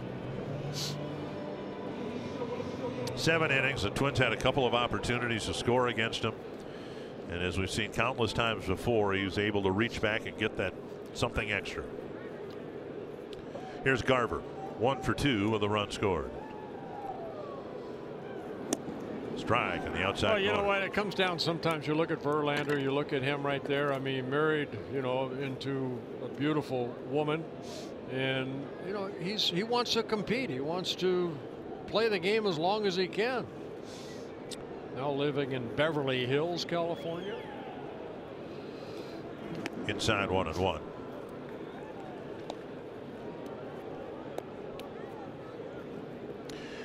Garver singled to start the second inning, came around to score the most recent Twins run on a bases loaded walk.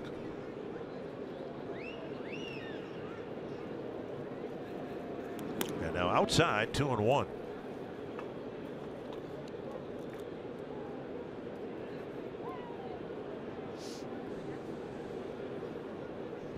Last night to win, 190th win in his career.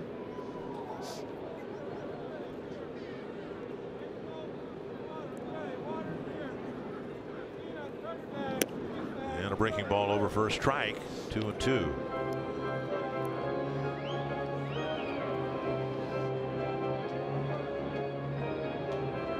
So okay, you've knocked out their starter, right? You think, hey, good, you got a 3-1 lead, good. Then they bring out of the bullpen a guy who nearly won 20 games a few years ago. Up and in, 3-2. Buxton on deck.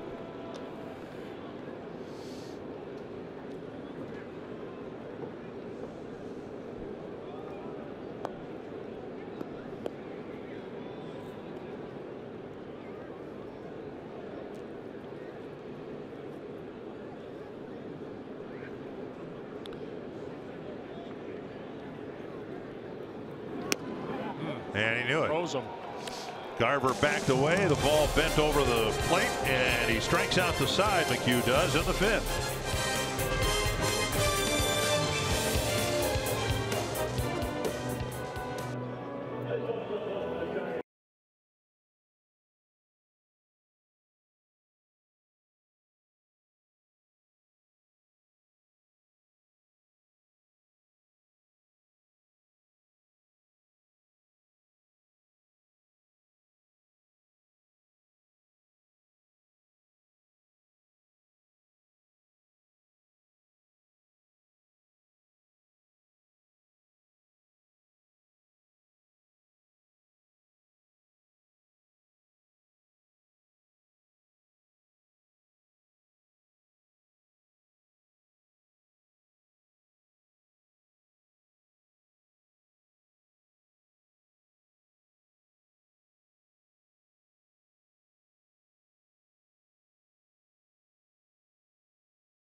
Game enjoying a 3-1 Twins lead, but still plenty of work to do here against this Houston team.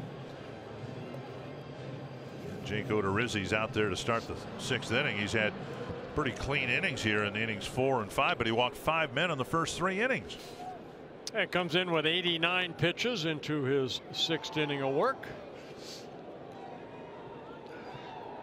19 in the first, 28 in the second, and 18, 10, and 14. Odorizzi has walked Reddick twice.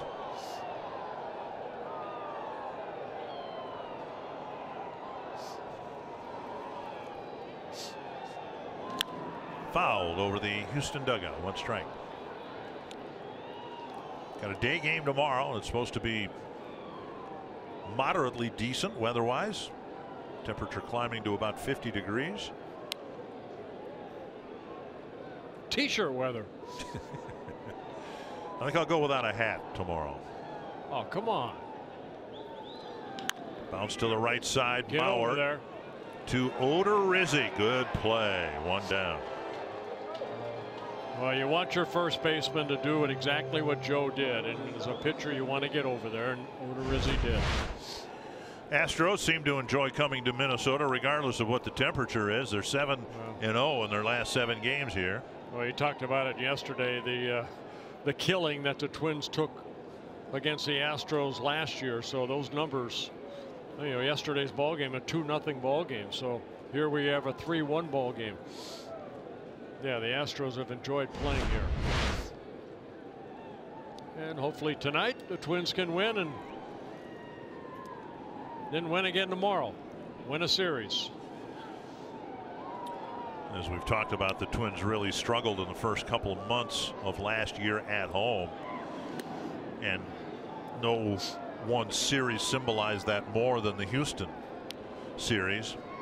And then they played better at home. They played better generally the last 2 months of the year, of course, winning 20 games in August. 1-0 to Marwin Gonzalez.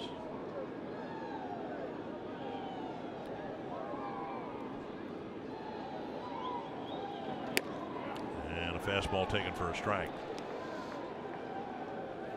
I'll give Odorizzi some credit. I mean, he's fought through a really horrible stretch of poor control to keep the game in check through 3, and then he found some comfort out there in the 4th and 5th inning. Yeah, better to the last couple. 65 pitches in the first 3 innings. Then there's 1 out here after 4 pitches in the 6th.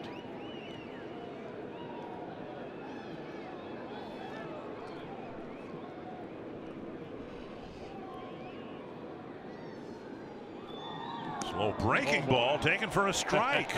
Gonzalez was thinking of bunting. He's out of the box by the time Garver caught the ball. He's threatened to do that a time or two already tonight. Watch this big slow curveball. Whoop. You can see he had a different bunting approach than Altuve, who squared, dropped the bunt down, and then ran. And you could see a lot of motion in Gonzalez's bunt attempt or threat. 1-2. Speared by Dozier. A bullet picked off by Brian Dozier. I got a high fastball. Gonzalez smoked this and right at Brian Dozier. He was positioned perfectly. All he had to do was get up a little bit, and he timed it. 2 down, and that'll bring up Brian McCann.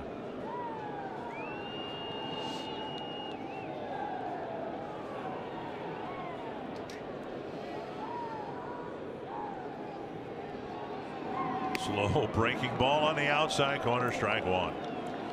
McCann with a fly ball to right and a foul out near third base. Caught by Escobar.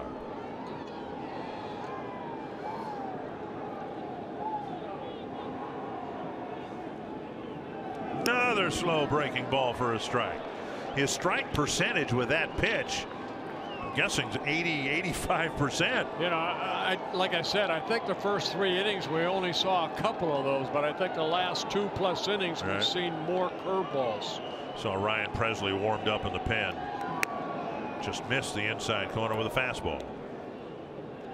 And he's not had a 1-2-3 inning here tonight. He's induced 2 ground ball double plays. The Twins coming into the game had only turned 3 all year long.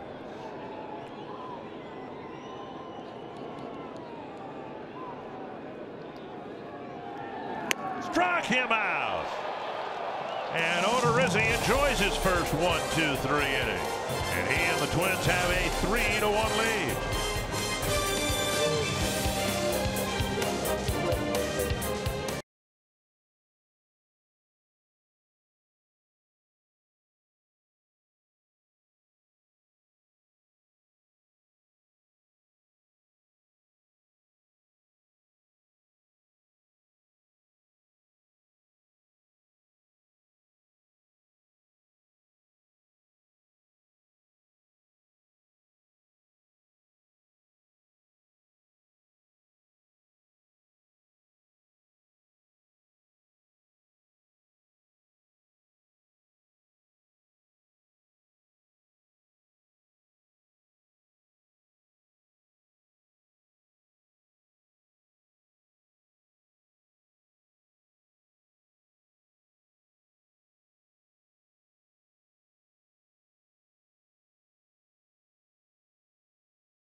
Fenway Park, and the Red Sox having some fun against the New York Yankees. J.D. Martinez with a double off the wall. And the 6th inning, Mookie Betts clobbering one into the seats. And it's 14-1. And the Red Sox playing really good baseball. Off to a very good start. Red Sox are what? If they win that ball game, did they win it? A 9-1. It's a final. Here's a big pop up behind the plate off the bat of Buxton. McCann can't find it, but it's well back in the seats. Yeah, they the final score 14-1, and the Red Sox are now 9-1. Wow. And the Mets are 9-1. Mickey Callaway, the new Mets manager, and Mets looking very strong in the National League East, and the Nationals keep playing along at 500. Yeah, they just have to keep their starters healthy if they can, the Mets. Buxton fouls it off of McCann's mask. Hey, we want to thank Pete Macheska, who's been stepping in here to produce most of the telecast here in the first week and a half.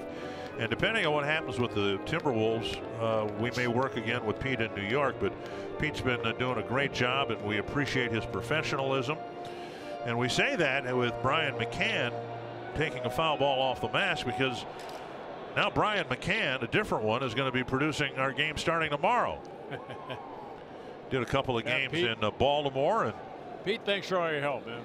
Popped up, and this one might be playable for McCann, and not quite. We saw a couple of years ago Joe Mauer make that catch reaching around the screen, but McCann didn't make the play. Yeah, good effort right there by McCann as he goes back, and right at the edge of the screen. I think it stayed on that side.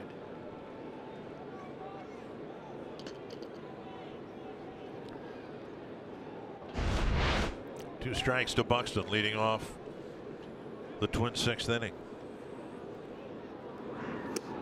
And Buxton takes a call, 3rd strike, and McHugh has struck out all 4 men he's faced. Max Kepler will hit for Ryan Lamar.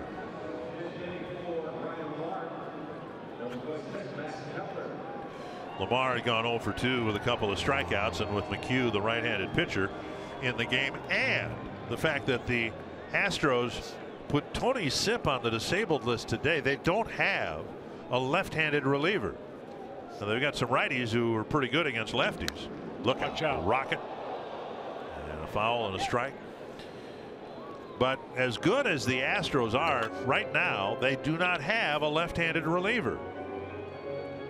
And so Paul Molitor can put Kepler in the game. He can put Rosario in the game, anybody he wants, and he knows that the Astros won't counter with a lefty reliever. 1-1.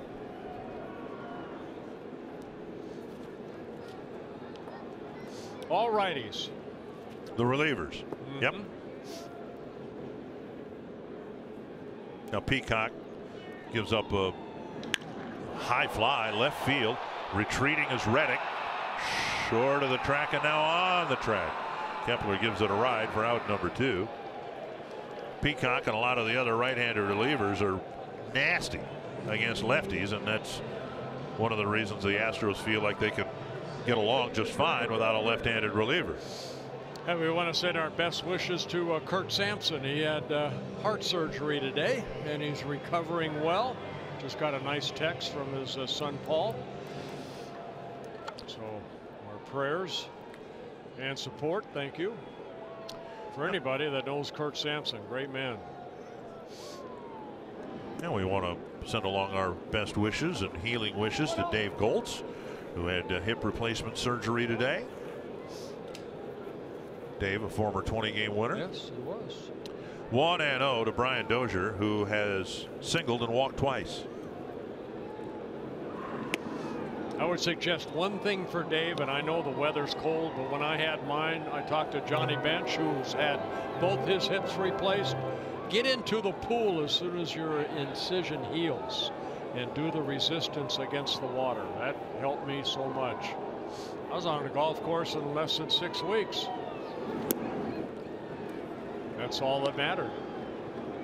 Getting you back on the golf course? Yeah. And I was driving within 3 because Gail told me to get out of the house.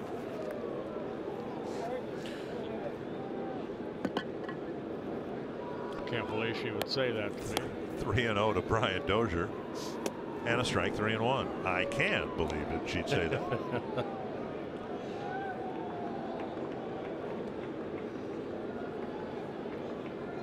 Three and 1 to Dozier. McHugh set down all 5 batters that he's faced. And now Dozier's taking his 3rd straight walk. That'll get Mauer to the plate.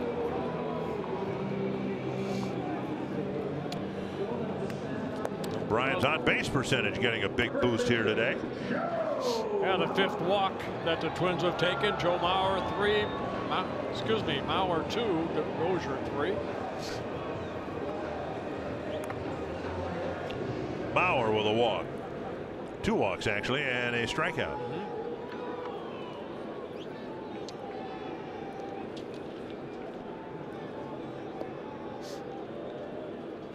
See how quick McHugh is toward home plate. And Joe 4 for 12 with a double and a walk against McHugh.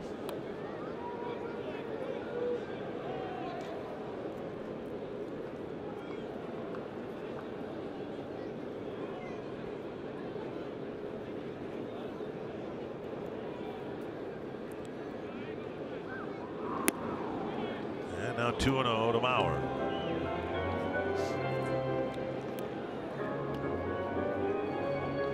McHugh looks pretty quick home, so Brian Dozier at first base, who has one of the 5 stolen bases for the Twins. Trying to get a read.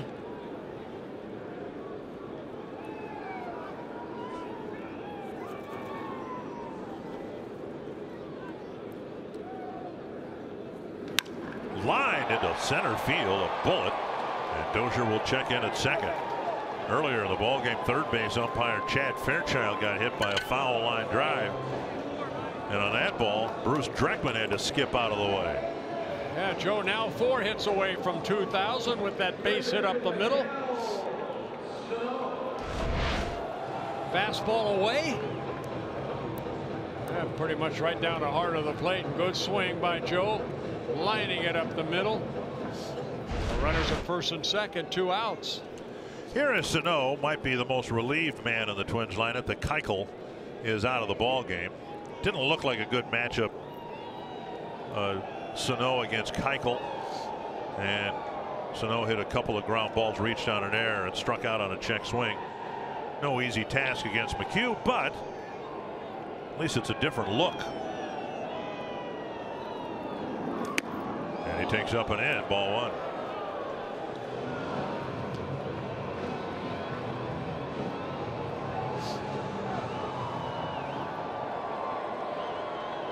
Twins have had opportunities, none recently, but early in the ball game to break the game open. Sano came up with the bases loaded in the 2nd inning and struck out.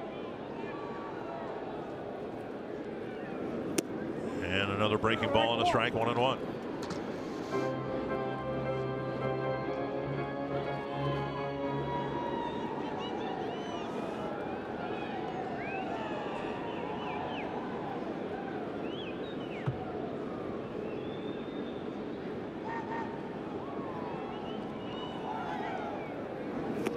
Down and in, 2-1.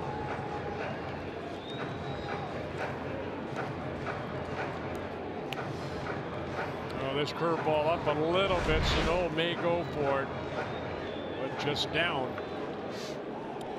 Sano 3 for 9 against McHugh with 4 strikeouts.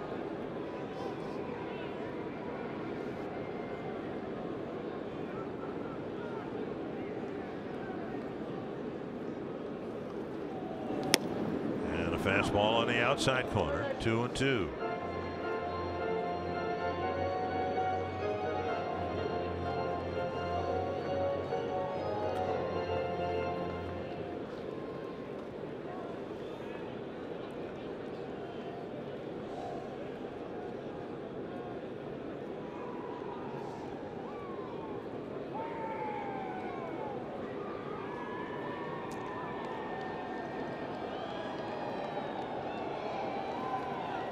Swing, a miss, Sano strikes out, stranding 2 more aboard. On to the 7th, it's 3-1.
Brought to you by Chevrolet, the #1 selling brand in the Twin Cities.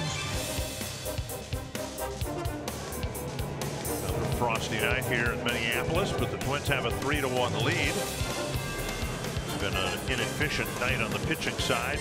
Twins were able to get Jake Odorizzi through 6 innings, or he was able to get them through 6, and now in the 7th, Ryan Presley will pitch to the Astros, starting with J.D. Davis. Yeah, Ryan worked in last night's ball game, 1 shutout inning. He worked the 9th inning, had a couple strikeouts, making his 5th relief appearance.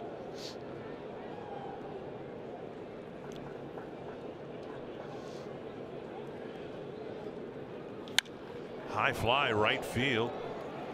Kepler's out there now, and he makes the catch. 1 pitch, 1 out. That'll bring up Marisnik, but first a reminder that when you combine the most provocative man in sports, not named Bert Blyleven, with the most interesting man in sports, not named Bert Blyleven, you get opinion that cuts through the hype. Catch Speak for Yourself with Colin Cowherd and Jason Whitlock, weekdays at 4 p.m. Central, only on FS1. I did not hear your name. I consider myself neither provocative or what's the other? I'm not provocative or interesting, I don't think. I'm a pretty vanilla guy. Whew. Grossman going from right to left as Kepler, who pinched hit for Lamar, takes over and right.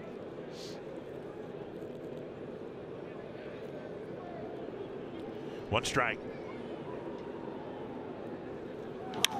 Another fly ball, playable for Buxton or Kepler. The center fielder calls him off, 2 down.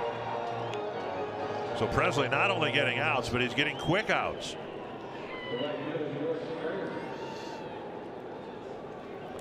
And we've seen signs that Ryan Presley might be on the verge of turning a corner. He was much better in the second half last year than the first. He's now pitched 5 innings, given up 3 hits, walked 2, and struck out 6. And I think that is the type of effectiveness that the Twins have always envisioned for Ryan.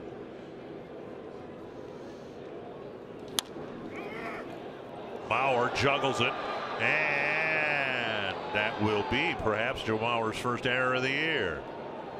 It is a base hit.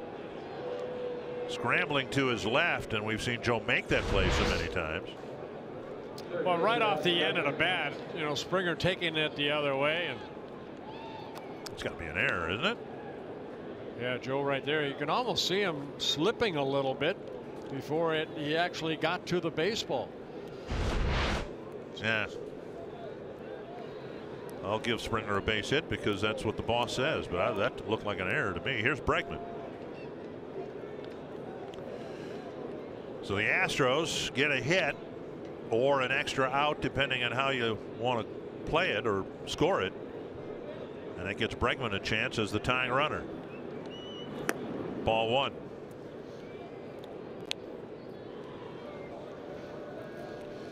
Hector Rondon signed in the offseason. Big power throwing right-hander.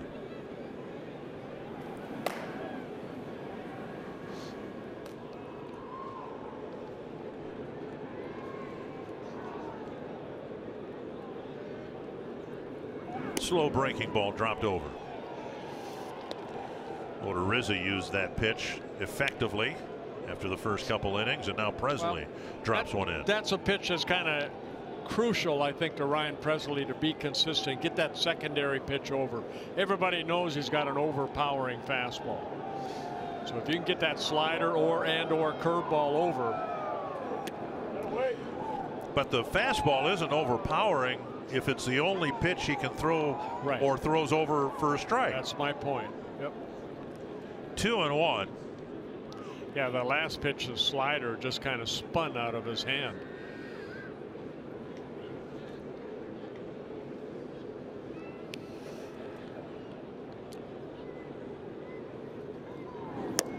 Now 3-1 with Altuve on deck.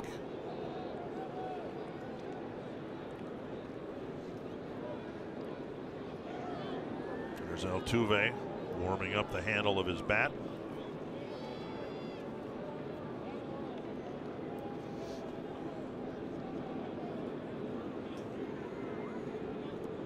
3-1. At the knees. Presley, 13 pitches in an inning last night.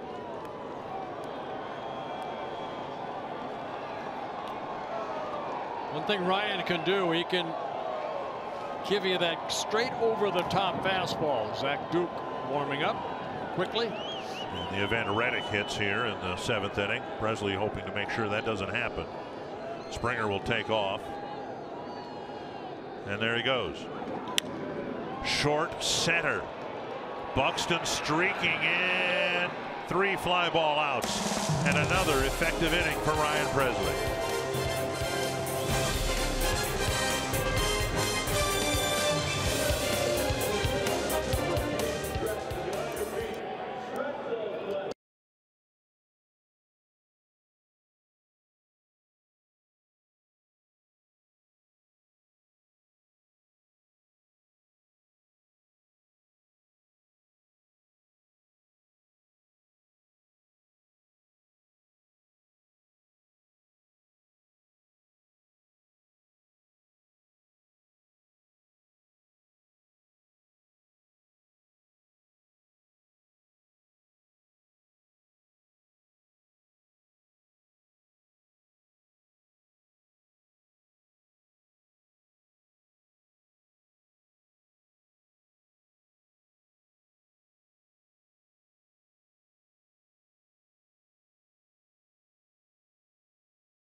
A good first inning. It was Escobar with the sacrifice fly that scored Joe Mauer Brian Dozier after Dozier was bound for a single, and then later in the inning it was Robbie Grossman with a double that scored Joe Mauer, so Twins took a 2-0 lead.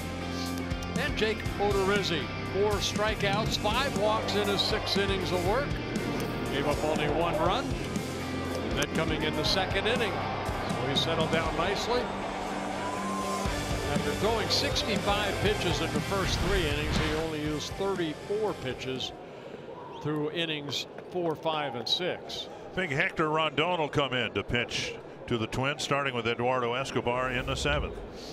Rondon, a hard-throwing right-hander, hard slider, changeup. Signed a 2-year contract with the Astros over the winter. Last 5 seasons with the Chicago Cubs. Closed some games for them. So it's always nice to have somebody in that 7th, 8th inning role that has some closing experience. Twins have that with Addison Reed. He had 77 saves for the Cubs in the 5 seasons.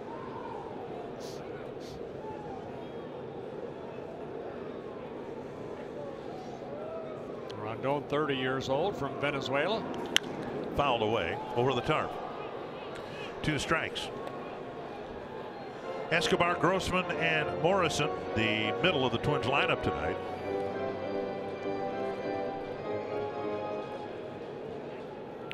Escobar drove in the first run of the ball game with a 1st inning sacrifice fly. Since then, a ground out and a strikeout.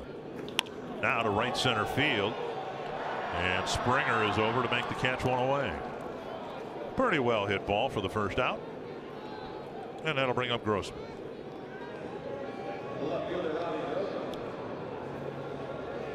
Grossman drove in the 2nd run for the Twins with a double to the gap in left center, and since then he too is grounded out and struck out.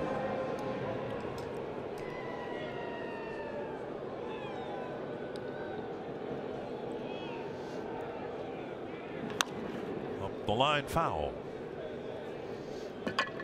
Robbie's not used to striking out this much, and I'm pretty confident that once the weather improves, we won't see as many strikeouts from Grossman as we've seen. 13 at bats, Just 2 hits and 6 strikeouts.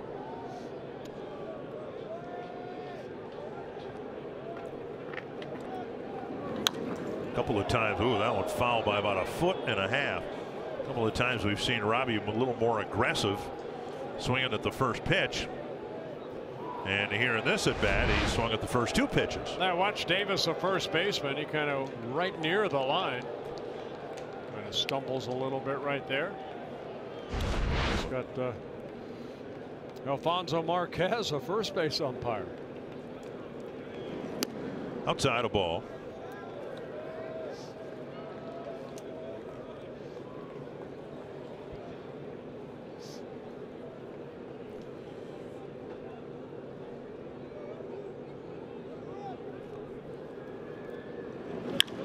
Fouled away.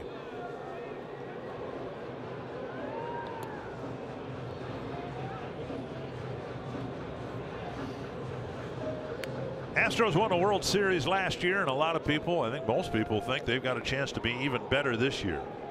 And they talk about the acquisition of Garrett Cole in their rotation, having Verlander in the rotation for the whole year, but some other complementary pieces like Rondon. He's been a pretty good reliever for the Cubs over the years. 1-2.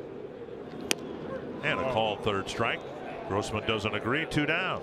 Oh, good fastball down. 96 miles an hour. Rondon picks up the strikeout.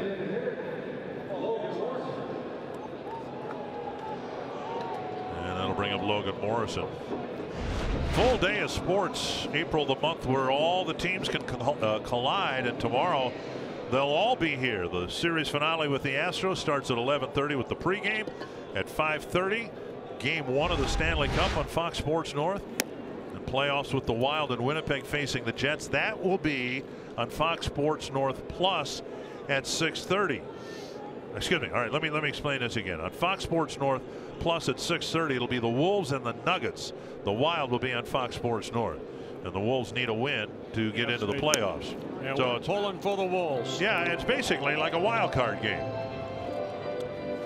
The Wolves need to win to get into the playoffs, kind of like the wild card game is in baseball. 1-1 to Logan Morrison.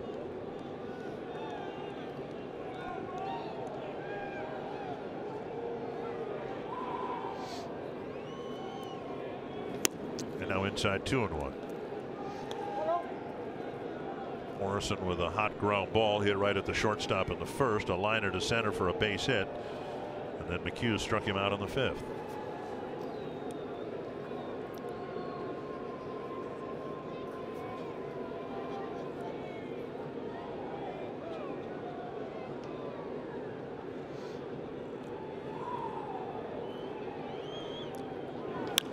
Little dribbler. Easy play for Rondon. And an easy 1-2-3 inning for him in the 7th. On to the 8th. Twins up by a pair.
It's University of Minnesota night here at Target Field. A limited number of U of M theme night ticket packages are available that include a game ticket and a maroon and gold Twins cap.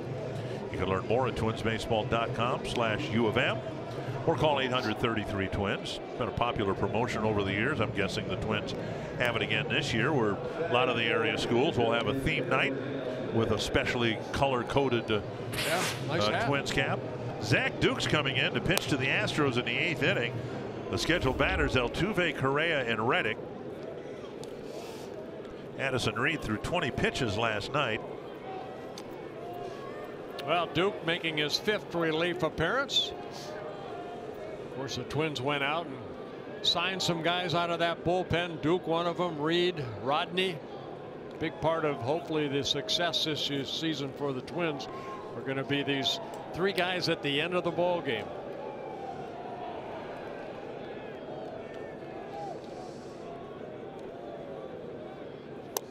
At the knees, a strike. Duke has 7 strikeouts in 2 2/3 innings. Biggest issue has been the walks, 4 of them, although one of those intentional. Right. There's a bunt up the first baseline and it'll roll foul. Altuve got a bunt single in the 5th inning in front of Sano, and now he tried to get one the other way. Anything to get on when you're down by a run or 2? Well, being a left-handed pitcher, Duke, you know, you'll fall off to the third base side. That kind of opens up that little spot that Altuve was trying to bunt it into down that first baseline. 0-2. Ouch.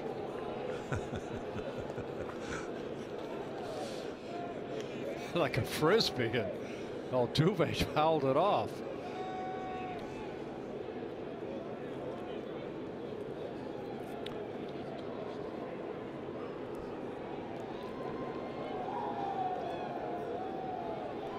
Oh, 2 in the dirt. Eddie Rosario's in the game in left field, replacing Grossman. Eddie had a game both in the field and at the plate he'd like to forget last night. Now he's in for defense tonight. 1-2 to Altuve.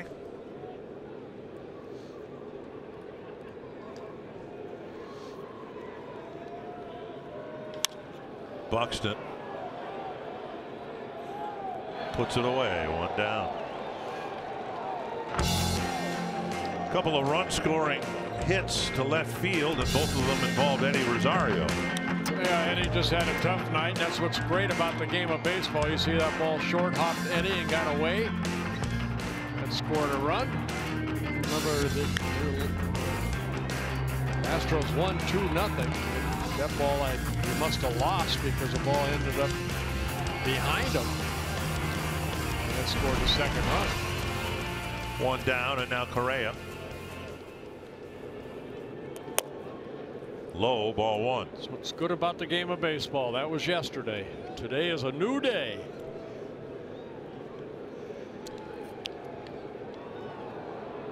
Baseball players have it all over football players that way, don't they? I mean, sure, if you miss a tackle in a football game, you got all week to stew about it, worry about it, all that. And in baseball, you can go hitless, as Eddie did last night, have an adventure in the outfield, but he's back out there the next night.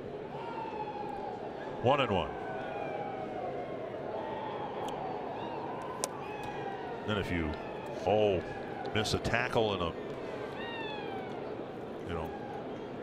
playoff game, somebody runs up the field after catching a pass and scores a winning touchdown in the game's last play, then you got 6 months to worry about it. 2-1. Back to Duke, who picked it off right in front of his nose. 2 down. I think Dozier was in position to make a play, but Duke was trying to put out a little self-preservation there. Sometimes, you know, you just do it out of protection. Watch Duke right there. Pretty good follow through, but boy, it was right back at him. So right there, he picked it up quickly, threw up his glove, and said, "Look what I found." Joe, you can have it for the 2nd out. They're going to go ahead and use a mound visit here from Garvin Alston with Mitch Garver going out there, and so they're going to go ahead and use one because Evan Gaddis has been announced as the pinch hitter.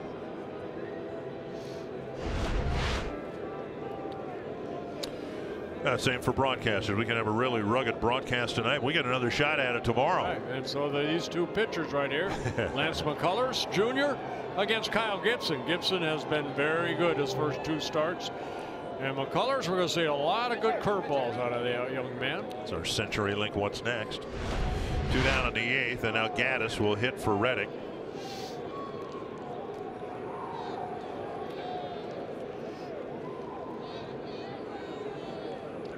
First pinch hitting appearance for Gaddis.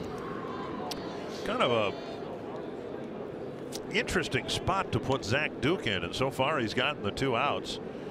But one would think this would normally be a spot for Addison Reed. He pitched last night through 20 pitches, but that's not an overwhelming amount. And then you assume that Fernando Rodney would get the 9th inning, but maybe Reed will get the 9th, and maybe Rodney will get the 9th. Yeah, I mean, Duke, you know, he's give you different angles, throws a lot of sinkers. He'll throw that breaking ball, pretty good changeup. See that breaking ball right there? On 2-0. Yeah, he's been around a long time. This is his 14th season in the big league, so he's had to been able to get some right-handers out. Made the All-Star team for the Pirates when he was a starter back in 2009. 3-1. Tried turning that ball over right there. Marwin Gonzalez on deck. Duke, 34 years old.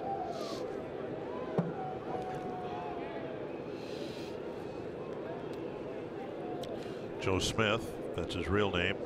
No way. He's warming up.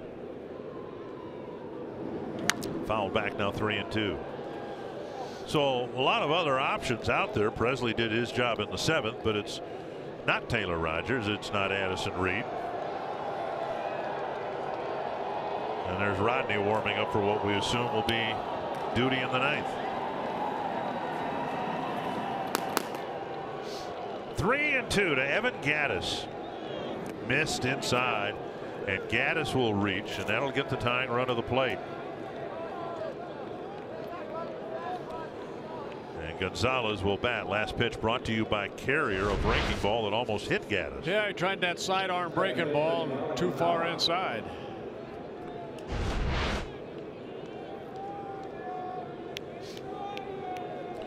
Astros got a 2-out single in the 7th against Presley. Now a 2-out walk against Duke. Gonzalez with a fly ball, a pop up, and a screaming line drive picked off by Dozier. That was as a left-handed batter.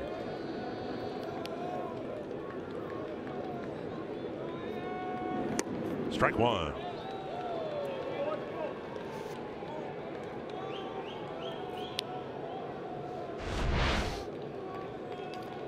Good fastball down in the strike zone.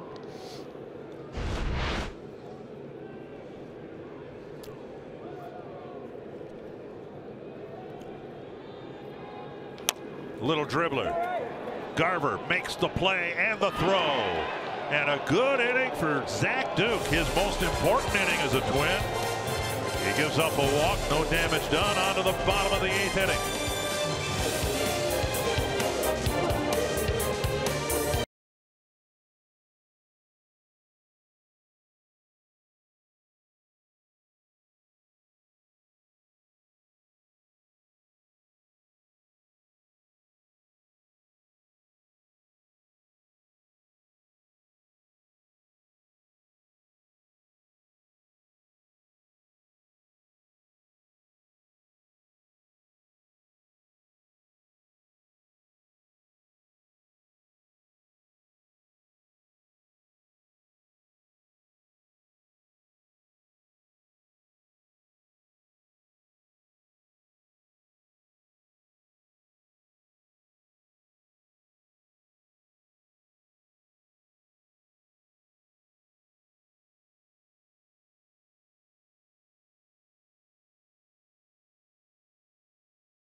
Here at Target Field, and as soon as the game is over, we'll head to our post-game show, Twins Live, presented by CenturyLink. And tonight, we will look at Jake Odorizzi and his start, the 6 innings that he went, and in particular, how he picked up the pace in the 5th and the 6th to at least give the Twins that much tonight.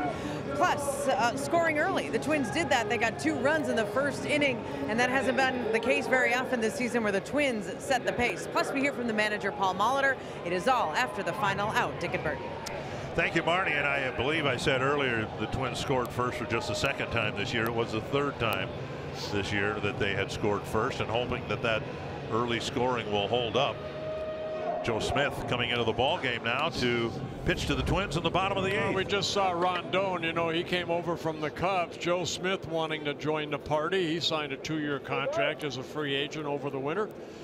Last year with the Toronto Blue Jays and the Cleveland Indians. Saw him a lot when he was with the Indians back in 2009 to 2013. Went to the Angels. He's been around the block. A lot of major league appearances. Derek Fisher now in left field. Remember, Gaddis had hit for Reddick. And now Fisher taking over in left field. Astros only have 3 bench players, so they use 2 of them with that 1 move. Here's Garver. There's ball 1.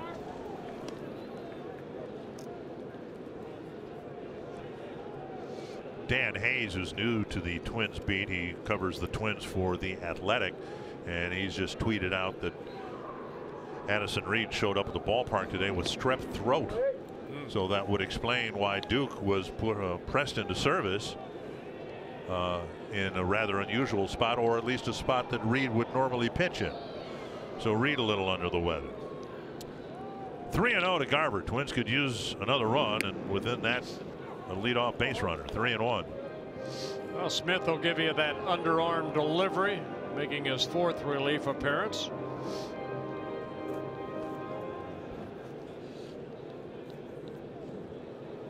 Garver, Buxton, and Kepler. Bounced foul.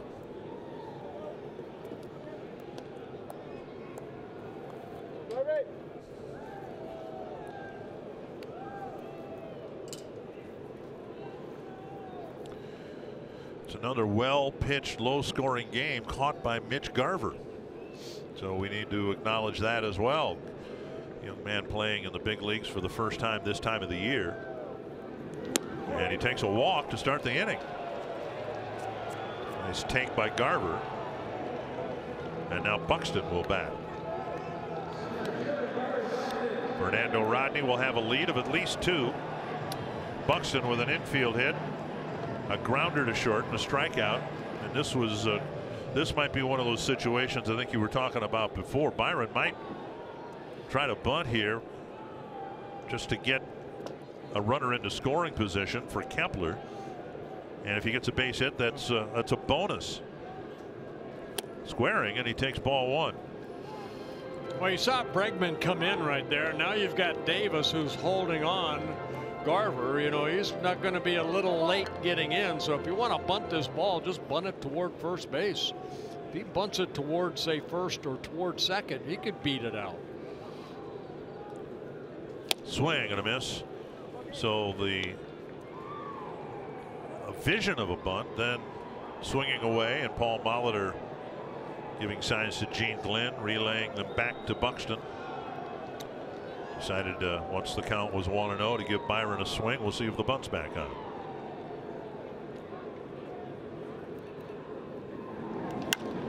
Down the right field line, and a diving catch in right by Springer. Oh, what a catch by George Springer. Boy, that would have been trouble if Springer had not been able to get this ball. Inside out swing by Buxton. Springer comes charging over and leaping for it, makes a great catch. I don't think the ball was hit hard enough to bounce all the way to the warning track, but Buxton would have had at least 2, probably 3, if the ball had landed safely. Well, Garver would have been in trouble. Not on the double, but on the triple he might have been. You're right. Strike 1. What a well, nice especially catch. I mean, all sprawled out. Yeah. Wow. But I mean, if you're, let's imagine that ball did hit. Garver really didn't have any place to go. He had to play it halfway and stand and wait. So Buxton would have been right on his heels. Piggyback in. 1 strike to Kepler. Swing and a miss, 2 strikes.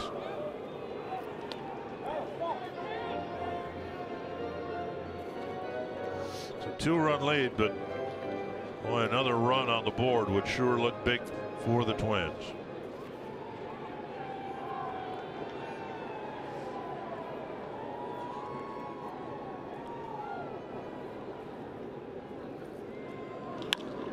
Fly to right center field. Springer playing in that general direction. He makes an easier catch for out number 2. Let's go back to the Buxton fly down the right field line. Sprint speed 23 feet per second. Oh, a great concentration. The timing of the dive, perfect. I'm sorry, that was not 158 feet. That might have been 58 feet. He's good and he's fast, but he's not that fast. 158 feet.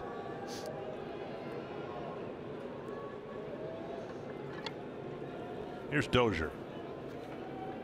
He's reached all 4 times, an infield hit and a run scored in the 4th, and then 3 straight walks.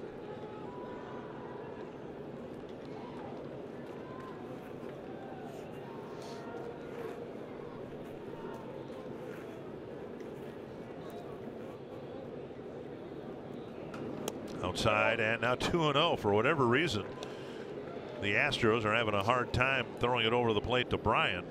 Well, I remember this ball game started with Brian Dozier being called out at first base, but the Twins took a look at it, and Bryan was ruled safe and later scored the first run. Down and away, 3-0. And Robbie Grossman's RBI double came with 2 outs.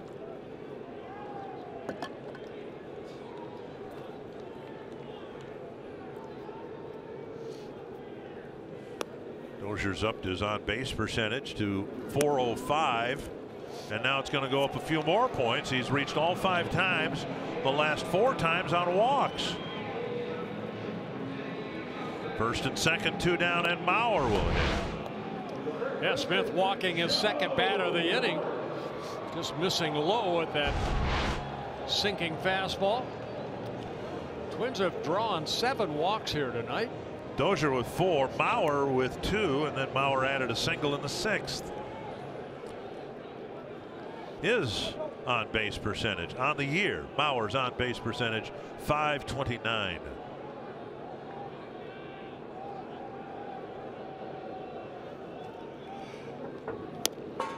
And a spinner over for a strike.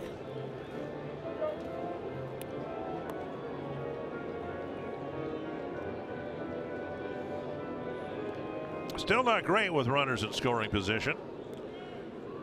Twins have left 9 men on. Mauer with a chance to get a big hit here to break the game open just a little bit. And there it is. Little chip shot to left. And Garver will score, and there's nobody guarding third base. So Dozier's able to gain third base. Mauer with an RBI single, and now he's 3 hits away from number 2,000. Yeah, Joe driving in his second run of the ball game, so the Twins do take a 3-run lead. He tried that other frisbee again, and Joe inside out swing as he does so well. Hits it softly into left. Garver off with a crack of the bat, scores for the 2nd time in the ball game. And now Sano, who is 0 for 4 with a couple of strikeouts.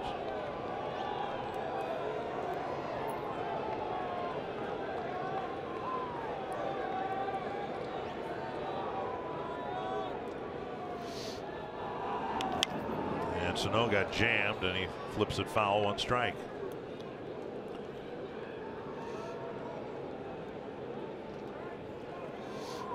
That was good base running by Brian Dozier too, seeing that nobody was covering third. Bregman, of course, the third baseman, being the cutoff man. Big swing and a miss.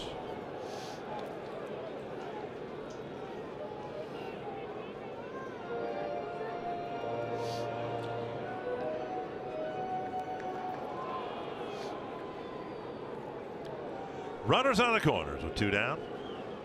Make a mistake. Ooh. Sano's missing some pitches.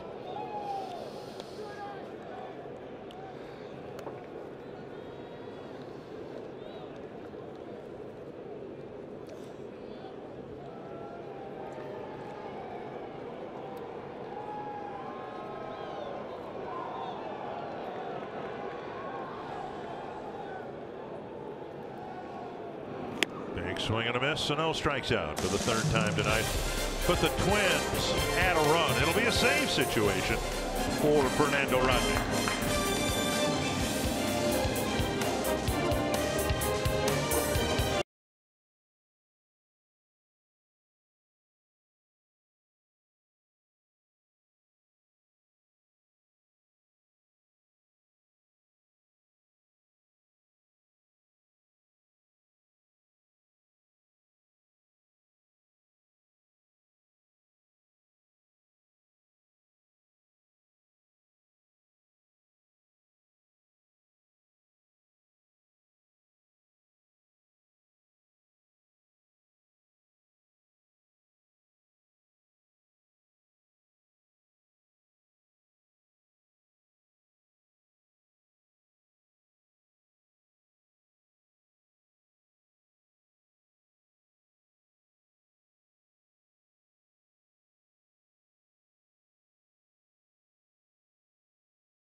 .500 mark after a couple of losses.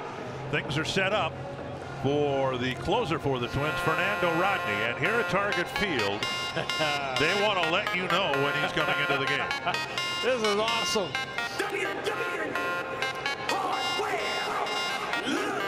Now, see, this wouldn't be the same if he were being driven to the infield in a car. Well, Rodney looking for his 2nd save of the year. 301 career saves he has.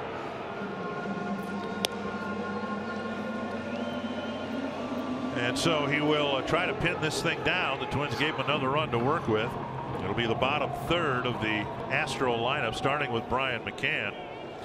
And really just one bench move possible, and that is Stassi,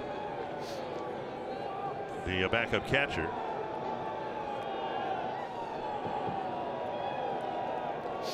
So McCann will lead things off.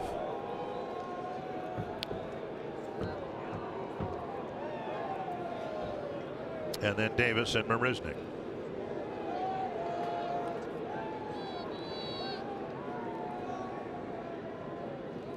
Oh. That's not a pitch. There's somebody on base. It'd be a balk, but he hopefully just stumbled and didn't hurt himself.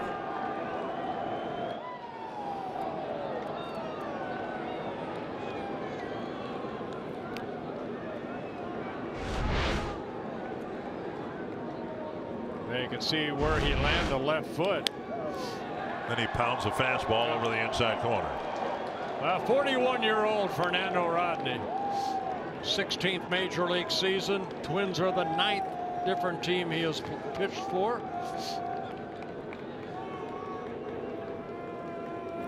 And now the outside corner. Velocity down a bit, 90-91. But if you locate it, he's got a great changeup, along with a hard-breaking ball. Straight over the top. Missed the inside corner at 94.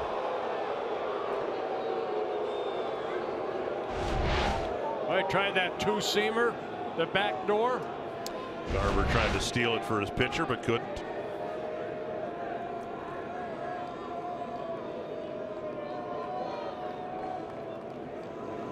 There it is. 4 fastballs. And McCann took 3 of them, 1 away.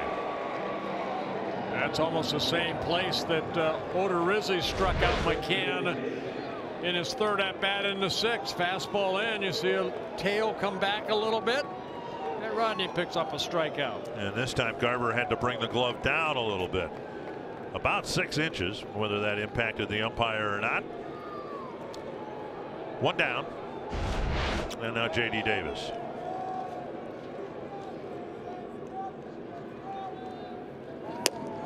On the outside corner. Nothing but fastballs so far from Rodney in the 9th.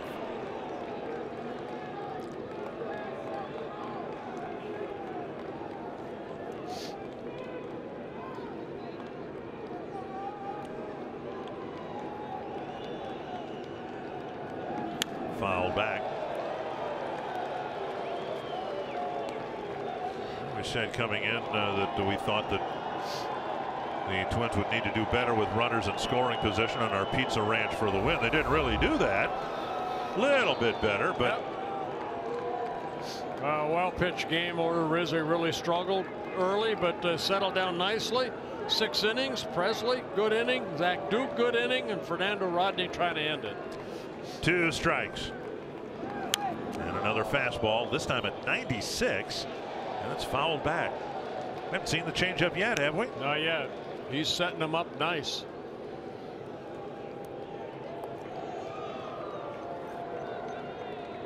I kind of like that the fastballs have been all over the place velocity wise. You know, you got a 3-run lead. Go ahead and challenge that hitter.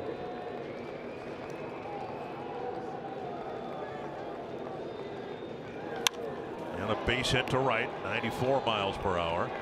And the Astros have a runner aboard with 1 out. Marisnick will bat. Davis picking up his 2nd single of the ball game.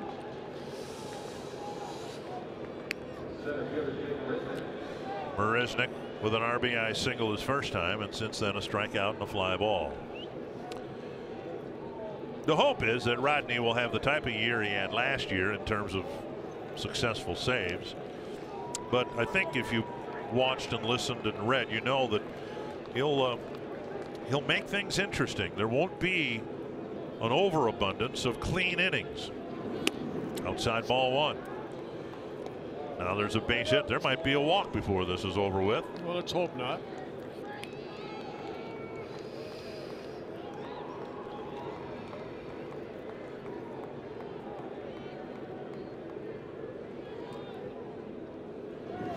Inside 2-0. Another fastball. Yeah, coming in 821 innings in his career. 824 strikeouts, so averaging a strikeout an inning, but 404 walks. There's a strike on the outside corner. Another fastball.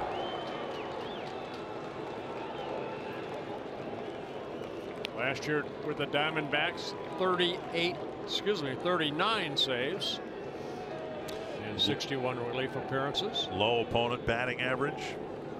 Kept the ball in the ballpark.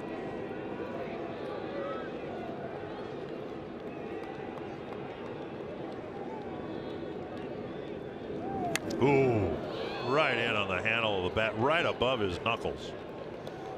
That ball had some run on it. Look where this ball makes contact with his bat. Right over the Twins dugout, and this is the reason they put the netting up. That ball hit the netting. That's right behind the dugout where a lot of people sit. 2-2. That would have been dangerous. And smothered by Garver. That was a changeup right there. Full count. Springer's on deck. This is a situation where you desperately don't want to walk the number 9 batter, because then this guy comes up representing the tying run. Is this the exciting moment you were talking about?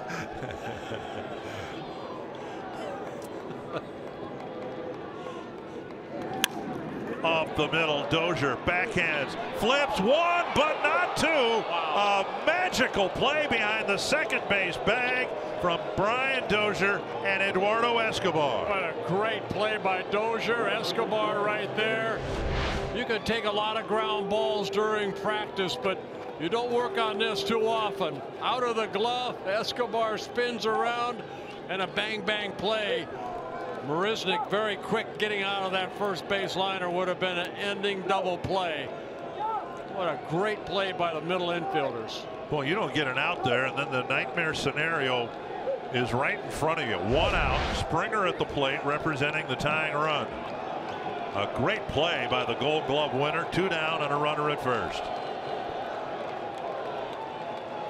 Twins aren't holding on Marisnik. He'll run to second on the pitch. Swing and a foul. Well, Marisnik could be running back to first.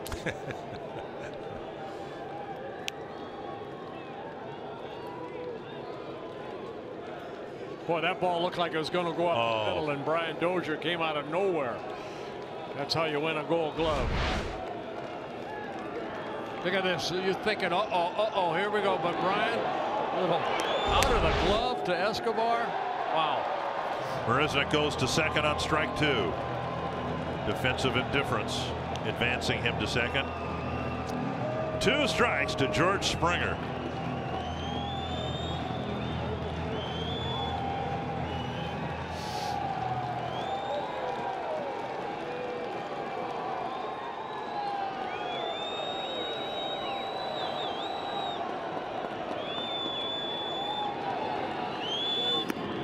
Missing low with the changeup.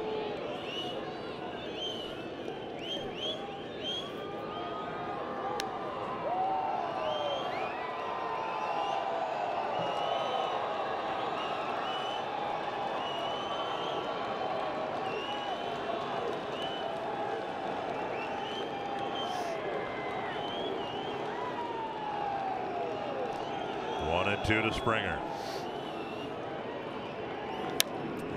Great job by Springer. That pitch targeted right on the outside corner, and Springer just wasted it.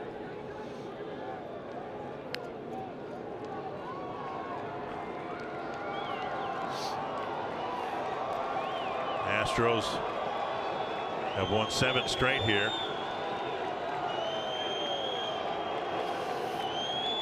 And Rodney's one good pitch away from ending the Twins' losing streak in their home ballpark. Center, Buxton underneath it. And the Twins beat the Astros. And on a night when everyone is shivering, Fernando Rodney is quivering. Well, he shot the arrow. Good save. Good win for the Twins. And you know what? You beat the Houston Astros, you have to win ball games like this against them with that pitching staff they have. Well, they've lost 3 games now by scores of 5-1, 4-1, 4-1. The Twins end up winning 4-1, and the series finale will come up tomorrow. Tom Hanneman. Dick, we witnessed the slings and arrows of outrageous fortune tonight. The Twins bounced back and warmed the hearts and toes of 15,000 hardcore fans at Target Field. Up next on Twins Live, presented by CenturyLink, we'll talk about Jake Odorizzi's night and what the Twins did early on.